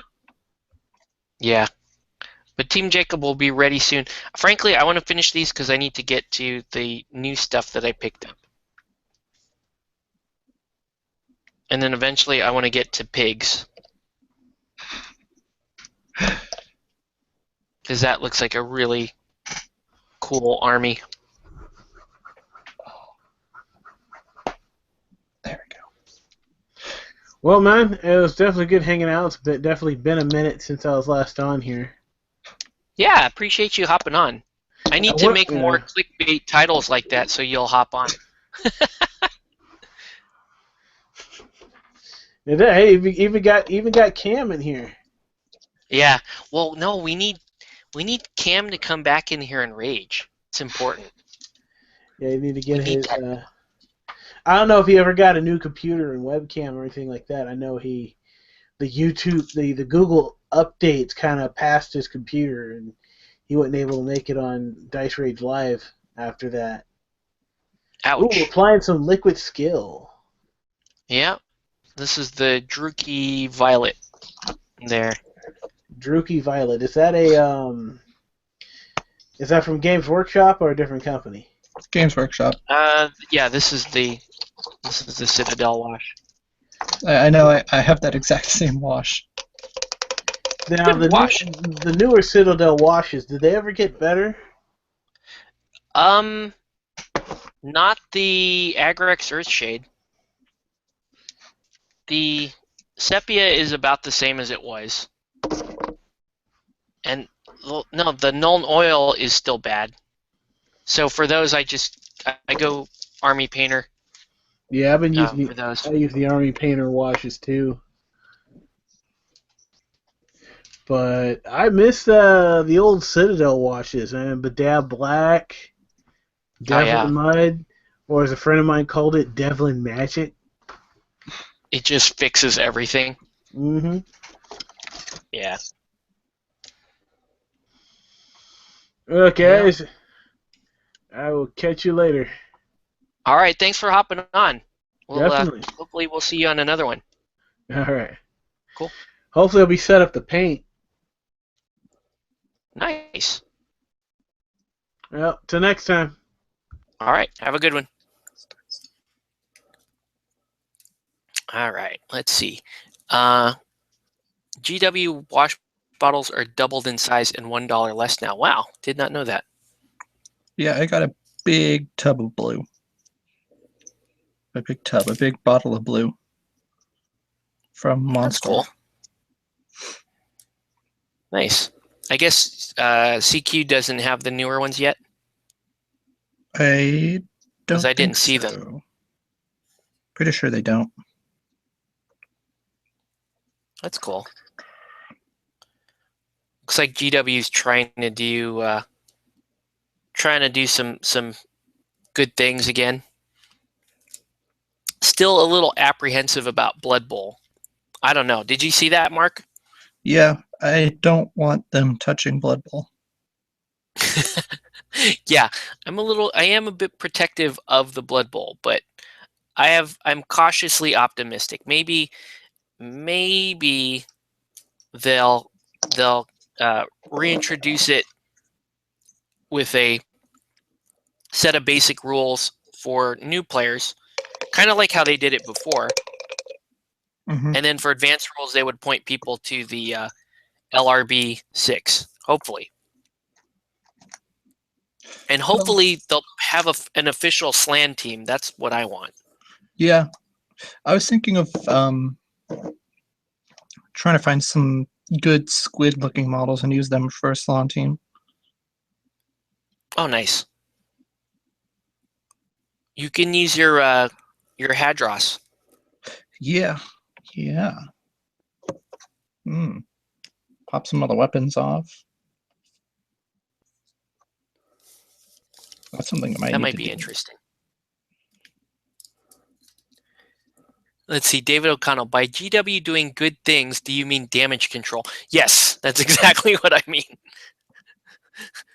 They're after a good 12 or so years of we're gonna keep making it worse and worse and worse.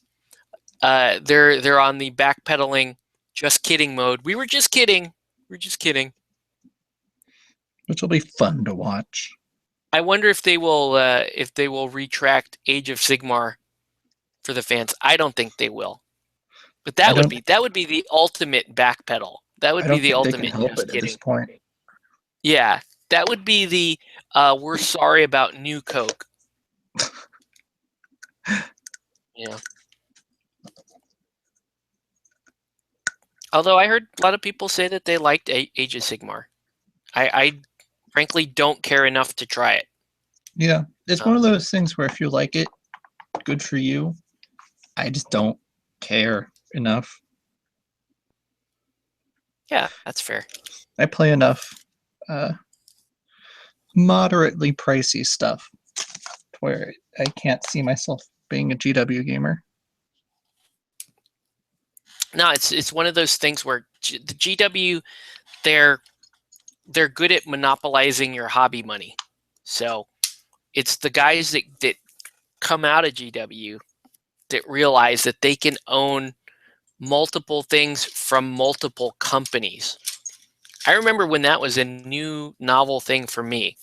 Like, I could buy Malifaux from Weird, and I could buy Infinity from Corvus Belli. Yeah, That we was get just that. weird. Like, We get that sometimes from people when we break out like Infinity and then Relic Knights. And sometimes the GW gamer's like, how can you afford that? yeah, how do you go from that game to this game? Like, just like the other night, we played Relic Knights. We played Wrath of Kings, and I played Guild Ball. And all three of those games are very different genres, very different niches, and mechanically they're all completely different. And it's Yeah. like you could get that same experience by playing three different companies' games. And I remember when I first left GW, that just how weird that felt. Like, oh, don't I have to buy the official, this for the game because it's made by the same company? No, you don't. You can find, like, if you want the official. I was looking at tokens for Guild Ball today, and I couldn't for the life of me, I couldn't find a Mason set, an official set of Mason's tokens. And it was driving me crazy. And finally, I was like scrolling down my feed, and I was like, oh, I could get 16% off advanced deployment. So it hadn't even occurred to me, oh, yeah, just look at another company. And you can get good product, if not better, in some cases. Yeah, I had to go quiet there because I was doing an IDOT. But I'm looking at some of the House Goretzi models on the Kings of Wrath of Kings website. Looking at that blood, looking at the Herald of Blood. Engine? Yeah. I want that. That looks so cool. Let's see. I like miniatures, not a gamer much, but need to play more miniature games. Yeah, of course. Troy Price says, Age of Sigmar doesn't really have enough rules to be a game. I've heard that criticism a lot. It's more like playing pretend and not caring about the outcome. Yeah, that's how I felt about the original rules for Apocalypse. I was like, I think this was designed by a couple of little kids that had a shitload of toys and said, hey, you know what? Let's put all our toys down and we'll decide what blows up. That's what I thought. That's what I thought the original Apocalypse rules were like. But Age of Sigmar, even simpler than that. So, yeah, that's wow. I looked at the Age of Sigmar rules and they looked so simple it was boring. Okay. Like, you move the thing up, it does the thing. And then the thing gets done. Which is, to be fair, that's like all games simplified. But at least there's caveats to games that have that effect. Like Anima Tactics has the anime inspirations to it. And Wrath of Kings has the really nice looking models. But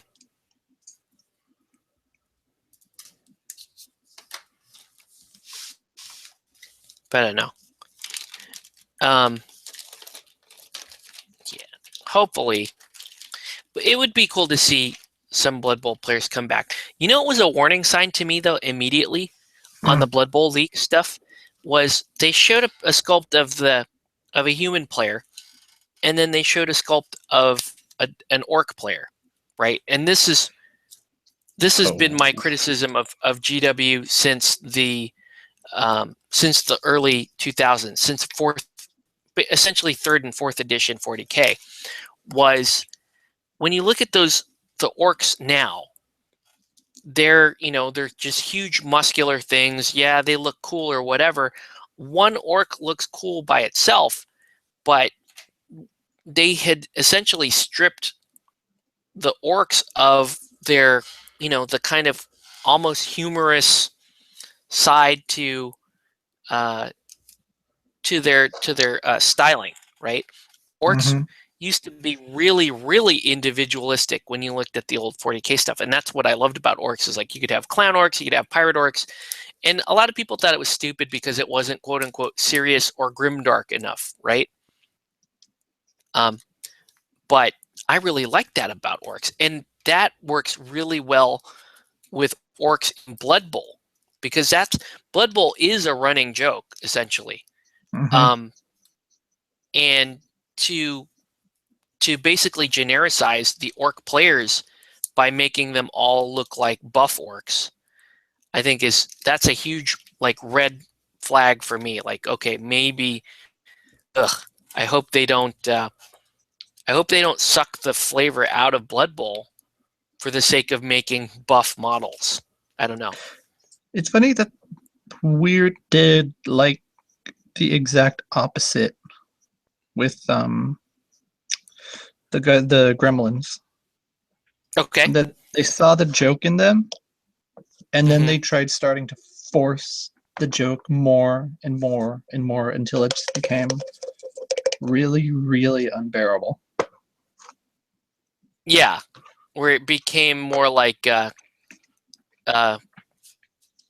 OCD humor, right? Like I like the term they're forced. Like it was yeah. Like they're it's just like they're now it's one of the things that you go, isn't that so cute?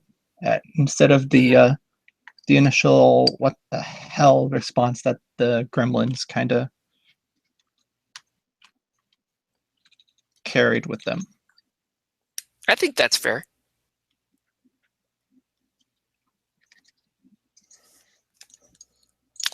Let's see. The company that makes Guild Ball is awesome. They really just want you to play their game. They give away everything they need to play for free: rules, tokens, paper, miniatures. Now, what's interesting about the Guild Ball, is that is a game that is a Kickstarter success story, but it wasn't a game making huge splashes, like huge waves on Kickstarter, as opposed to Relic Knights, as opposed to Wrath of Kings. Even Arena Rex carried a lot of hype in Kickstarter, and none of those games are doing as well as Guild Ball is. Guild Ball's kind of just growing on its own. It's too bad because I do like those games. I like all those games, and I want to play them more. So, but that's just kind of an interesting thing. But yeah, seeing that orc was like, I hope it's not just some, all orcs are buff guys. It's not. I hope they have. It's not a sign of things to come. Yeah, I still want to see Orkland Raiders in there. I still want to see, I want to see their old jokes that they used to have. The word Nuffle is a joke. And that's like the spirit of Guild Ball. The whole thing of Guild Ball it's this tongue-in-cheek kind of parody of American football in the Warhammer universe, and it's supposed to be just just a silly long-running joke. And when I saw that orc, I was like, man, please don't make this some serious thing. Don't make it. Don't go grimdark. Yeah, don't make it shoulder pads versus spikes versus skulls again. Please don't do that. Because that is cool and it has its place, but definitely not in Blood Bowl. Yeah. It's awesome? These are awesome. These shield breakers. These are awesome miniatures. Like all of the Wrath of Kings minis kind of betray the bland, stereotypical board game name that they have. Mm-hmm. Hey, Troy, do you play Wrath of Kings? Let me ask you that. Supposed to be meeting in a couple of weeks. I'm supposed to be meeting another person down in San Diego who is looking to get into Wrath of Kings that we haven't met yet, Mark. Ooh. I don't know. I just ran into a person on a message forum. Hi, I'm looking for people who play Wrath of Kings. And I was like, wait a minute. I play that now. Could this be an at ease outing? Yeah. Ooh. Could be looking at going to At Ease on the 24th, which is a Sunday. So I know that disrupts your normal Sunday thing. But I'll give it some thought. Yeah, give it some thought. I'm going to be down there. I'm going to learn Wild in the Streets also. That's a game I'm really interested in learning. Skinheads versus roller derby chicks versus gangster thugs. That's a great setting for a game. Yeah. And I already have my goth chicks painted up. Ooh. Let's see. Troy Perez says, I'm starting to get into Wrath of Kings. Gonna run Evil Baby clones. Yeah, the Adonai. That's those things. I finally saw the miniatures for those, and those look really cool. So Technies has, they have Evil Baby clones, they have pigmen, and they have gnomes. That's pretty amazing. And they have that octopus with the guy with the giant claymore hiding underneath it. I want that octopus. I also need the octopus with the guy with the trident riding it. Oh yeah, the Orson Cavalier. Yeah. I don't know. Maybe we'll get some Wrath of Kings at Kingdom Con this year. I wonder if someone would run anything for Wrath of Kings at KC. I might be able to run demos. I might be looking to run demos, rather. Maybe. If the one thing that's nice about Wrath of Kings is it's not a terrain heavy game.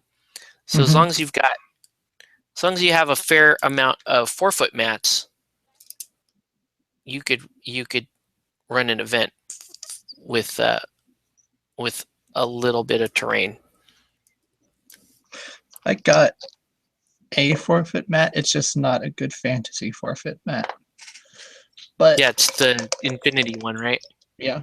But I do know a guy who makes mats and who should give me a pretty good price on some of them. That's cool. It's not Shears, is it? No. Okay. And it's not Mats by Mars either, which made me quite literally motion sick just looking at. Yeah, Shears made he made they're good mats, but they were vinyl, and I just don't like vinyl mats. I got 2 3x3s just because we needed them for a Infinity event. And that was just the first mat guy that I saw, and he gave me a really good price for them. And they're good, but I like the rubber ones better. And I think he is starting to do rubber mats. So hopefully I'll see him at That's cool. Or at Orcon next month. That's cool. We made a guild ball. Well, I didn't. Phil did. Phil made that guild ball mat. That was awesome. Yeah. For inked mats, and you just send them the file, and they'll make that pitch for you. Yeah. That was really neat.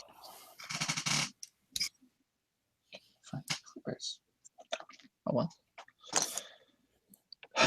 I don't know why I decided to rewash all of the skin on these again, but they're looking better. Yeah.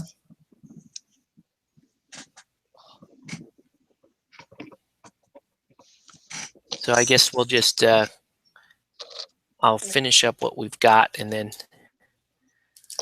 I don't know, I'll stay on. I don't care. I'm not tired. Yeah, Not I sleepy. could finish painting Alice, finally. Adis. Because I really want to try her. Oh, Questing Night, Alice? Yeah. Her playstyle's super fun. Yeah, Just try not to get one-shotted. It looked really great. You're basically ready for washing. Her facial proportions are a bit weird, though. She's got like yeah, she's kind of beaky. bones. She has like a beaker face. Yeah, she's got these just eldritch cheekbones that I hope show if I can angle this correctly. No, it's not going to focus. Okay, that's fine. So, full disclosure, I picked up a second one to paint because I want to paint the model again, but I want to do a different scheme, and I want to spend a little more time to make a fun one. And I'm looking for anime inspiration. Because the other one I painted just more like Alice, but if there is an anime inspiration for one. The first one that jumps to mind is Alice in the Country of Hearts, which is which is pretty good. It's older series. Mm-hmm. I think of what else comes to mind. Also, I may get a second Master Wu Kung Fu because I want to do a different head on him. Because I want to paint One Punch Man. So I want to paint Master Wu because his outfit looks like I would remove the blades so he doesn't have the blades in his hand anymore, and I would give him a bald head. I could see that. So he would just be One Punch Man. I could see him as I just really want a One Punch Man miniature. Oh, that would be so dope. Oh, man. Okay, these are starting to grow on me, these wolfy guys. Yeah. After I buy that Nasir stuff, I'm going to need to look into getting into Goretzi. Yeah, I thought I wasn't sure when I first got my stuff. I was looking at the Goretzi stuff, and I was like, Mark will probably like these or a Hadros. And I like both. So yeah, you were right both ways. Truth is, I do like all the factions. I think playstyle, I like these guys, and I like Shalhan, which is why I expanded on both of these two factions. And the other ones, I'm not so sure how I feel about Technus playstyle. Well, I've only played Nasir, but I really liked that playstyle. The whole idea of having just a pigman army is pretty amazing, though. That's one of the things that got me wanting to start playing Hordes. Canvas says, man, those Wolfen look awesome. What's up, Canvas? Need to get Canvas back on the show raving about some shit. That'd be good. We need him to complain about something.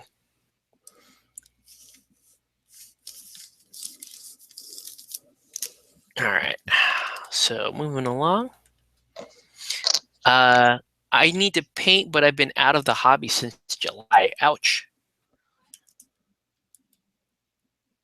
It can be hard to motivate yourself to jump back in it. I used to take long stints from painting, Mm-hmm. and when you get back into it, your skill level isn't quite where it was, so you have to like train yourself back up to where you were. It's not that big of a jump, but it is different. Like if you haven't picked up a model in months, you're just not going to be as sharp as you were right when you quit. Yeah, I only really got into painting when I started gaming with the SoCal Malibu people and what have you. Yeah, but your painting has come quite a ways. Oh yeah. Thanks. Actual motivation, the hardest part I'm finding about finishing this Zombicide commission is just motivating myself to do it. Yeah. Now, do you aim to paint like every night or a certain number of times per week? I try to paint at least one thing a night. I'm actually going to put some starting touches on these runners. That's cool. Like, I'm not going for any big complex paint schemes on the zombies, just because I don't see the point. Driving myself that mad.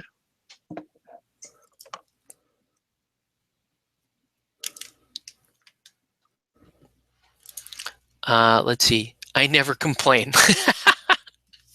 How about rant? Rant is a better word. Complaint we don't really need to hear. Ranting about stupid shit, that's what we need. We need more ranting about stupid shit.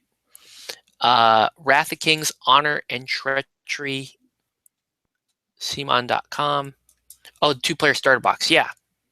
Yeah, you'll get more werewolves in the 2-player starter box. So this 2-player starter box is werewolves and Ashmen, I believe, from Nasir. Yeah, I was just looking at it. So they're actively going to pick this game back up and promote it at the store level with a 2-player starter box. That's awesome. Yeah, I think if Soda Pop did that with RK, it would get going again. I think they might. I hope they do. They might. I hope they do. Because their new kits, that Castellan just blew me away. That was just amazing. Yeah. I know they've been moving offices, Ninja Division has been. And I think a lot of the news kind of came out of Ninja Division. Rather than directly from Soda Pop.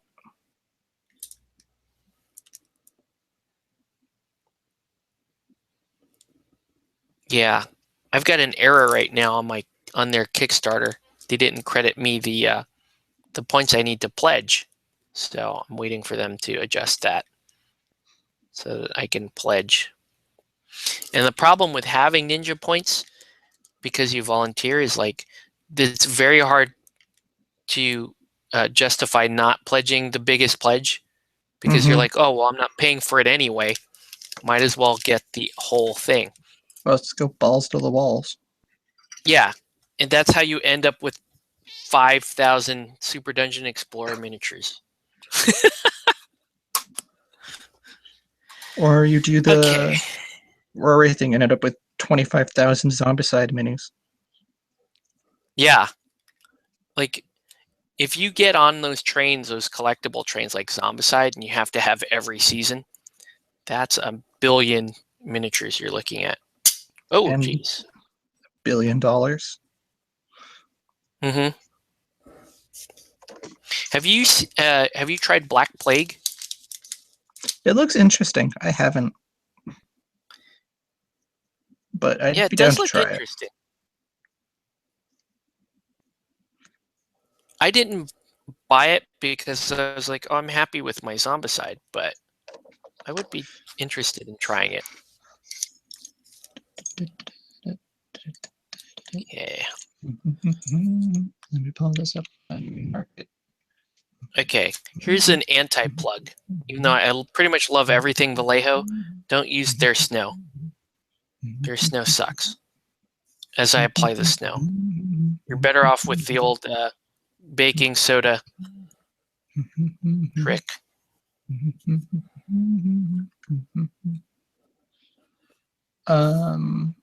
I cannot find Zombicide on Mini Market. That is weird.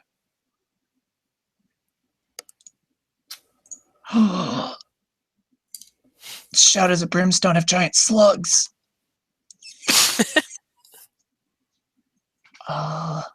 They've got giant slugs and oh my god, snake people.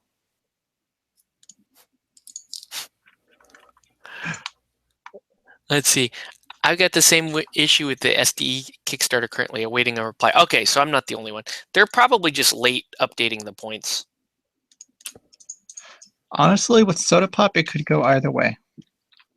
But I have, yeah, so I was looking at it and I'm like, well, I have this many points already.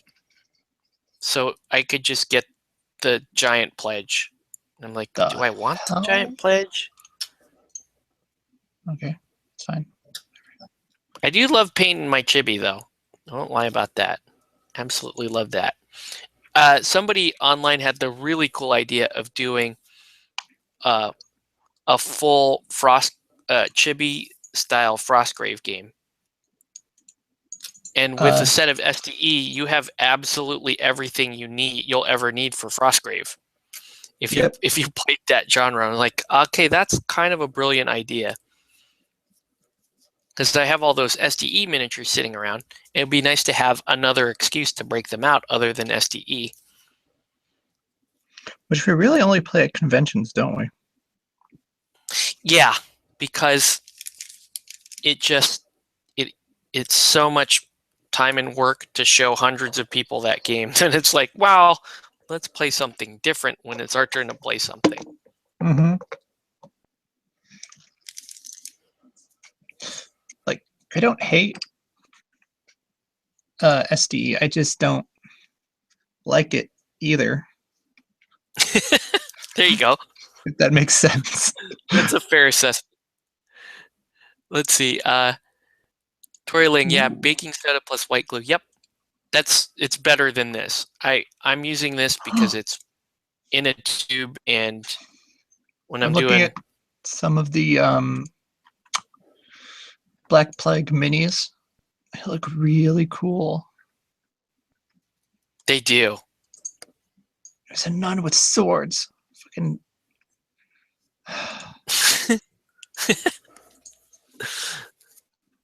zombie minotaur. Yeah.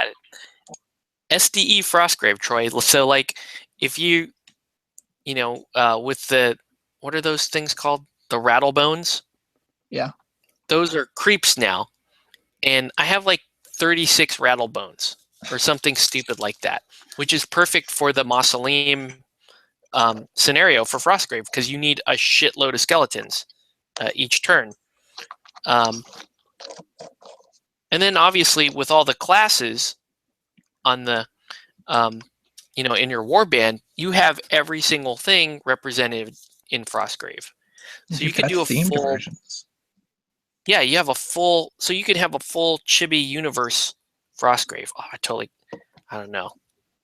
Might have to do that games one like that, time. Where the entrance cost is just a rule book. Mm-hmm. Oh. Some of the sewer tokens I've been painting for Batman. I chose that brown color to represent a certain character who I will let people guess at.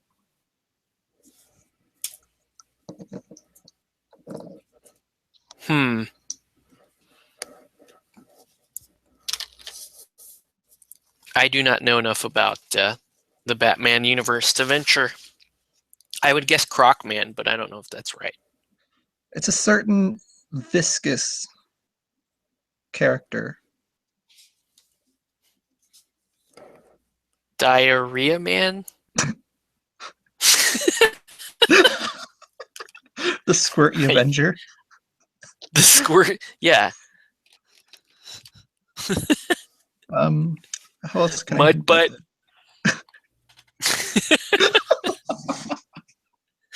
at I don't know.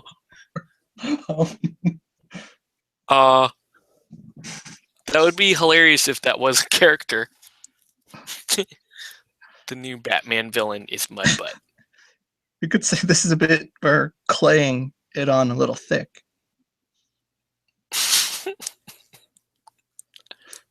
That was both a Nobody's pun guessing. and a hint. Ah, there we go. David O'Connell knows who it is. He may have a face of clay. Okay. Now I know who that is because I saw the miniature. Yes. So it's not Mudbutt. It's Diarrhea Man and his sidekick Mudbutt. The Squirty Avengers. Against Why not? Against his rivals, the Gas X-Men. Damn it, Mudbutt.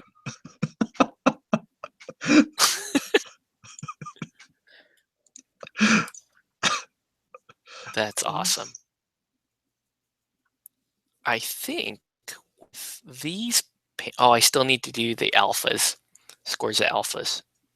Then I'll have...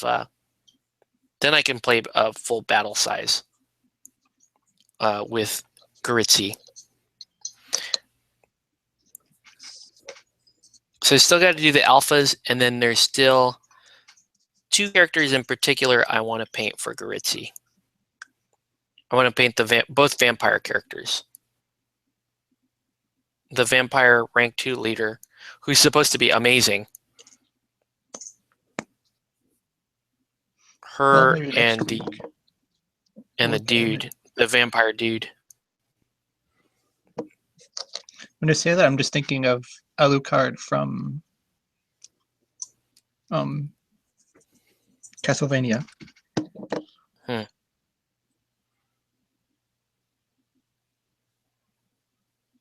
Yeah, this is...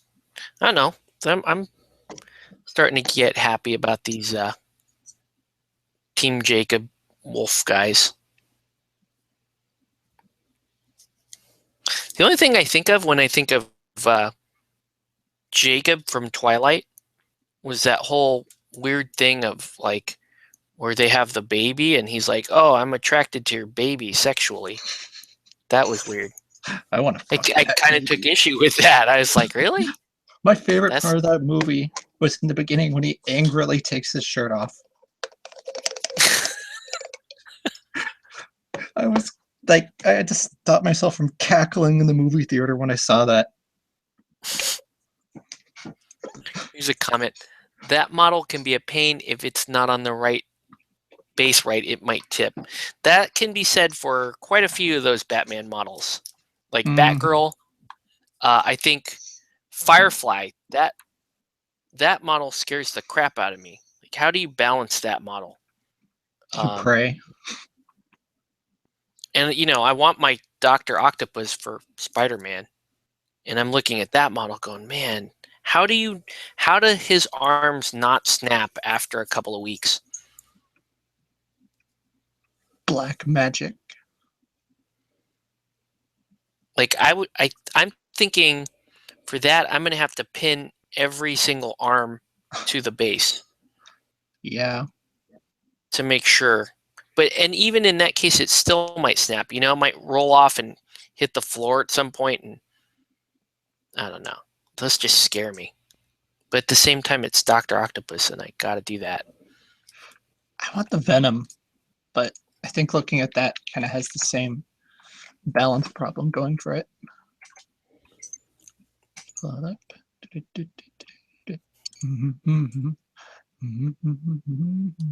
Are you guys going to talk sparkly vampires? So I am out of here. Yeah, dude. We're going to talk the Twiglicht. That's what I call it.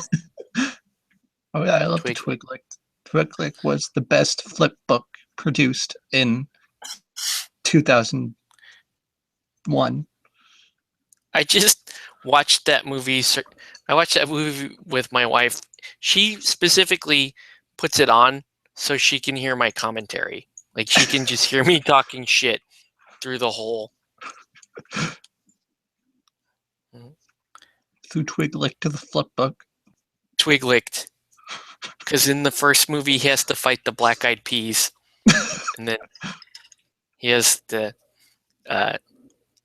They fight the Black Eyed Peas. And there's a lot of like head snapping off moments. Like, whoa, they totally snapped that guy's head off. I watched that. Feelings about stuff. Yeah. Like I watched that whole battle sequence that people were like, "Oh, it's so cool! You gotta." It's not just a sissy movie. You gotta watch the battle sequence. I watched the battle sequence where they're just like popping people's heads off. Like it was like a weird SNL sketch. Like they cleanly popped everyone's heads off. And then of course it's like some weird psychic vision. Like this is what would happen. There would be many heads popped off if you start a fight here. That movie's hilarious. Those books are hilarious too. Like especially if you read the scene, the scene in the first one where he saves her from the car. That scene can literally be summarized as, "I closed my eyes and then some stuff happened." That's like it, and it's amazingly awful.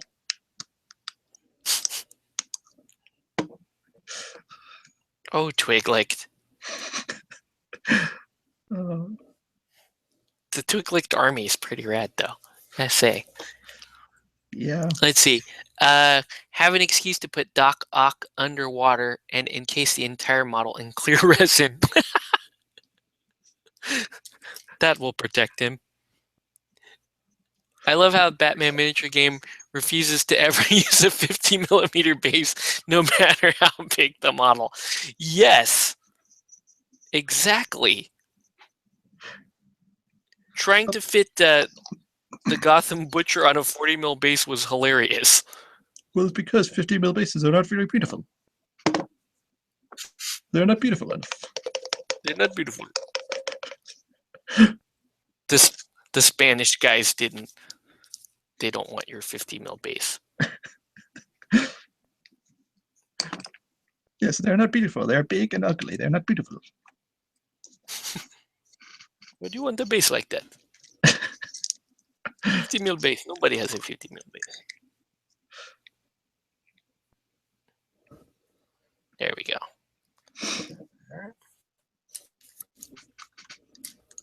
Okay, I'm glad I got some progress done on Team Jacob. How many do I have left?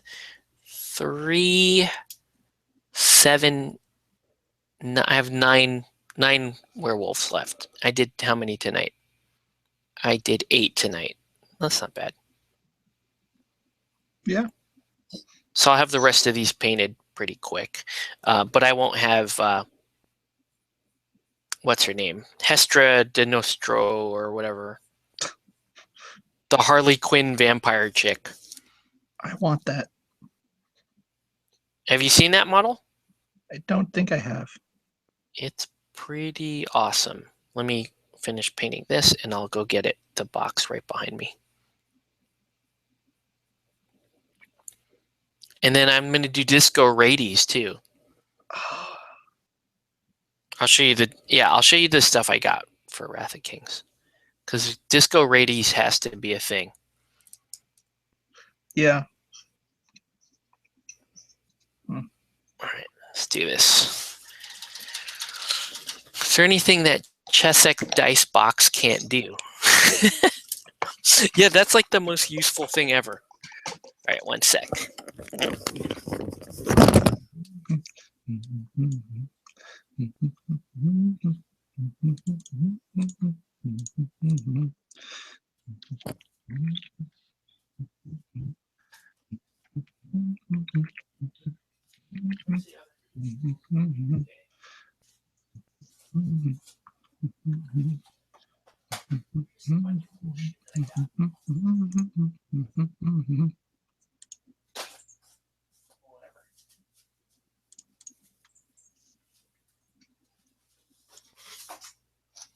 Okay.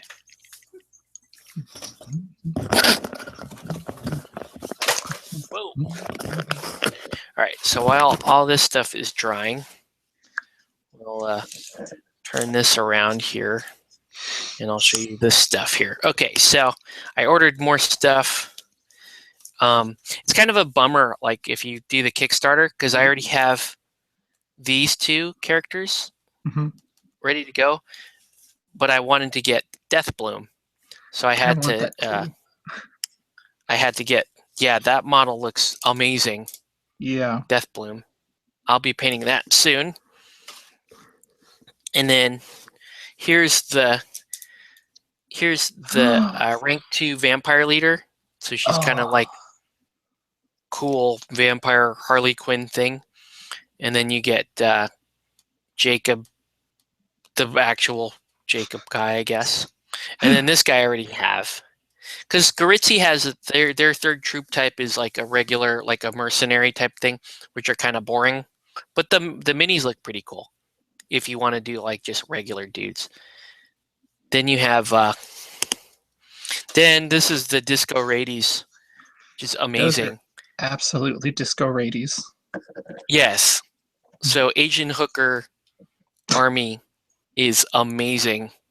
I was reading online in the reviews, like people are like, "Oh, I love Wrath of King so much, but I totally can't get behind the Asian Hooker band." And I'm like, "But that's amazing. Haven't you seen The Man with the Iron Fists, where the whole brothel turns out are ninja chicks and they fight? That's what this is, and it's awesome." So this is what I'm going to be working on next because I need that troop type for. So I'm going to build these, and then I'll probably paint her next, or the Deathbloom. And I thought I had I guess I didn't get the male vampire guy. I didn't get the Gregorio guy. Whatever. Anyway, Garitzi has vampires, lol. So yeah. Anyway, these are just about done. I guess I could do another wash on the shield breakers to give them a little more shadow. Not absolutely necessary. I wonder if I should or not. They might look a little cooler, a little bit darker, but I don't know. It's okay. Maybe, yeah, let's give them a little shadow. Might as well. No harm in it. Disco Radies.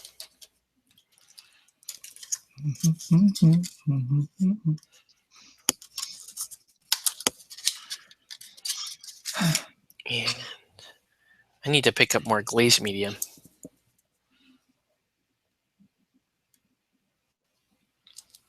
Okay.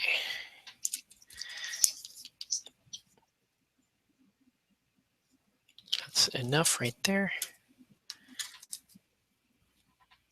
Probably shouldn't have done the black base before I did this. As a little preemptive there. The camera this way. I've got Alice basically done. I just need to do highlights on her. Oh, that's cool. Nice. I need to do. I've got a red wash, but it's in my terrain case, which is all the way in the other side of the house, and I can't be bothered to go get it right now. Nice. If yeah, well, like I was saying, if anyone has a thought on how I might paint that same model that Mark is working on, the Questing Knight Malia, as an anime reference, let me know, because I am looking to do that. I might have over diluted here. That's fine. Yeah, I over diluted. Need a little more black because it's not showing.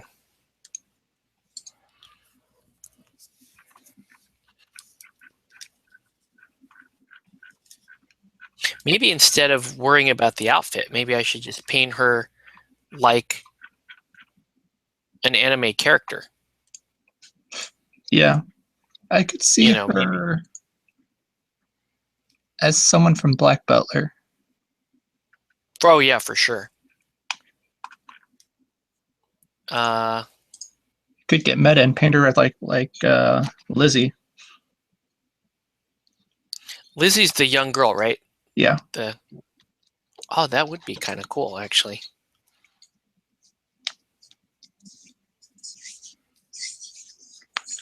Man, I really did like the first season of Black Butler. Yeah. If the second season hadn't been such a retcon, it would have been better. Mm-hmm. But because Black Butler decisively definitely ended, and then they decided, oh well, we could get more money from it. Yep. It suffered. That's exactly what happened.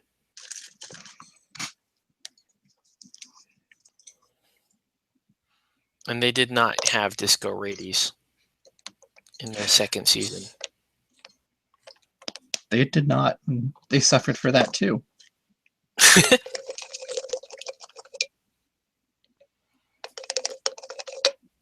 pretty good. With the it's looking a lot darker.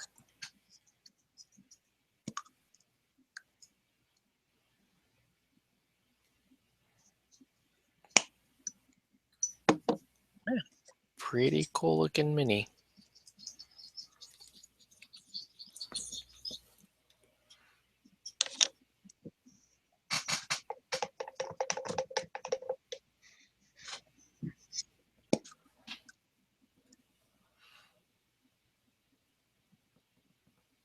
So we'll play next week. We'll play a full battle-sized game. Yeah. I'll be playing either Shalehan or these guys again. And I'll either have. Well, Depends on what I have painted. I'm probably not going to have all the Hadros done,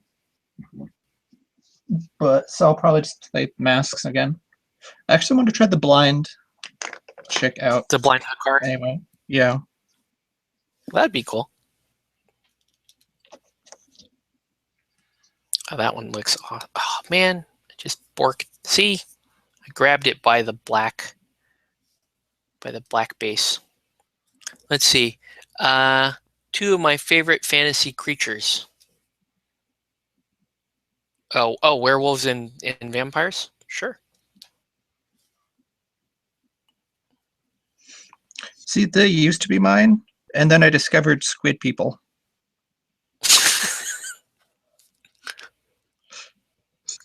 You are the Cthulhu faction. Yeah. We are kids now, and we are squids now.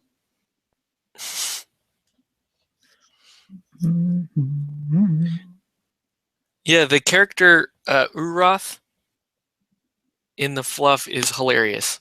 He's like, it's supposed to be a great honor if you're called by the deep and you start transforming into a jellyfish person. So, like his family's like super proud that he transformed into a Severdin or whatever they're called. Mm-hmm. But he still feels human. So he wants to like hit on human girls in the fluff. So he actively like tries to hit on human girls. He tries to get them to sleep with him. But That's he's like amazing. but he's like a pathetic dude for the most part. So that's like Phil and my like our favorite character in the fluff was Uroth. Well, his is Uroth. Mine was Golrast, the little gnome guy that's riding the pig. Which is also a That good guy choice. was amazing. He's more like a Master Blaster type character. The fluff is pretty good. I gotta admit, the fluff for this game is pretty good. Like that actually really kind of drew me in to the world. Like, okay, I'm in. I like this this setting. I was sold the second I was told that there are fish people. And an entire faction that wore masks. So I've got a bit of a mask problem. That assassin I used on you the other day, Iron Eyes, she's a pretty principal character in the fluff. She looked like a really great model. Yeah, they present her. Yeah, she goes through like kind of a transformation in the fluff, which is kind of cool too. Okay, so here we go. We're just gonna do one little thin layer here. Shouldn't have done this after. I don't care. Still works. I do believe that is her finished. Well, I need to wash the legs. I forgot about her socks. The socks.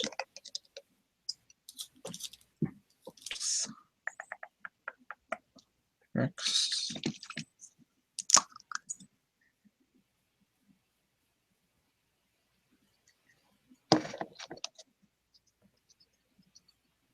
Der socks. Luckily, I don't have to highlight the socks, only the shoes. Yeah, the socks are white socks, right? Yeah. See, the next one I do, I may do black pantyhose on her because I think that would look pretty cool. Yeah, I can see it.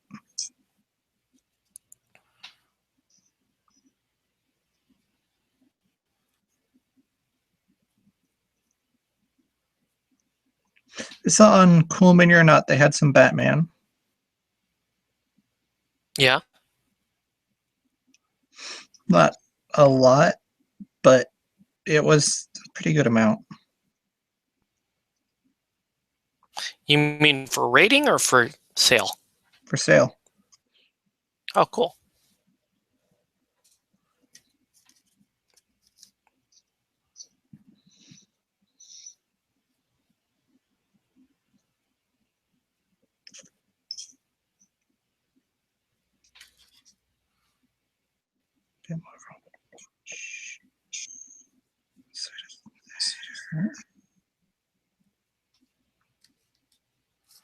Okay, almost done.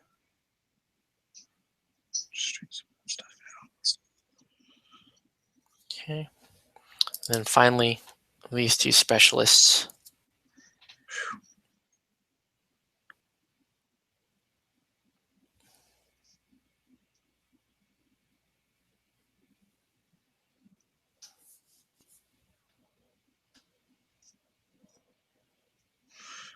Do that.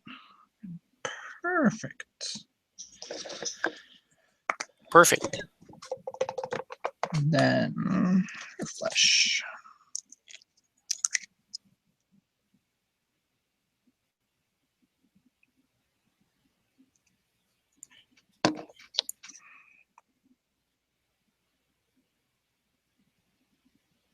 Okay, I realize I'm way out of frame, but I don't care at this point.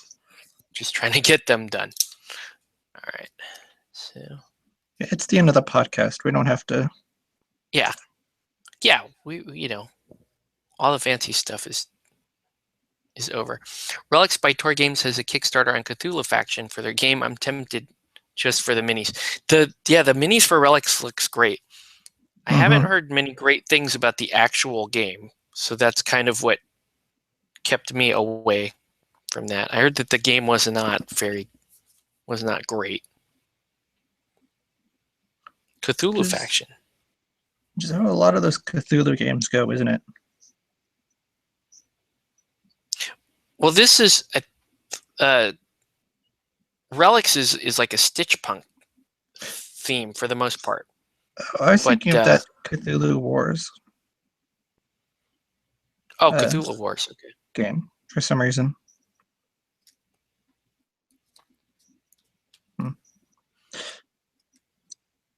All right. So with that,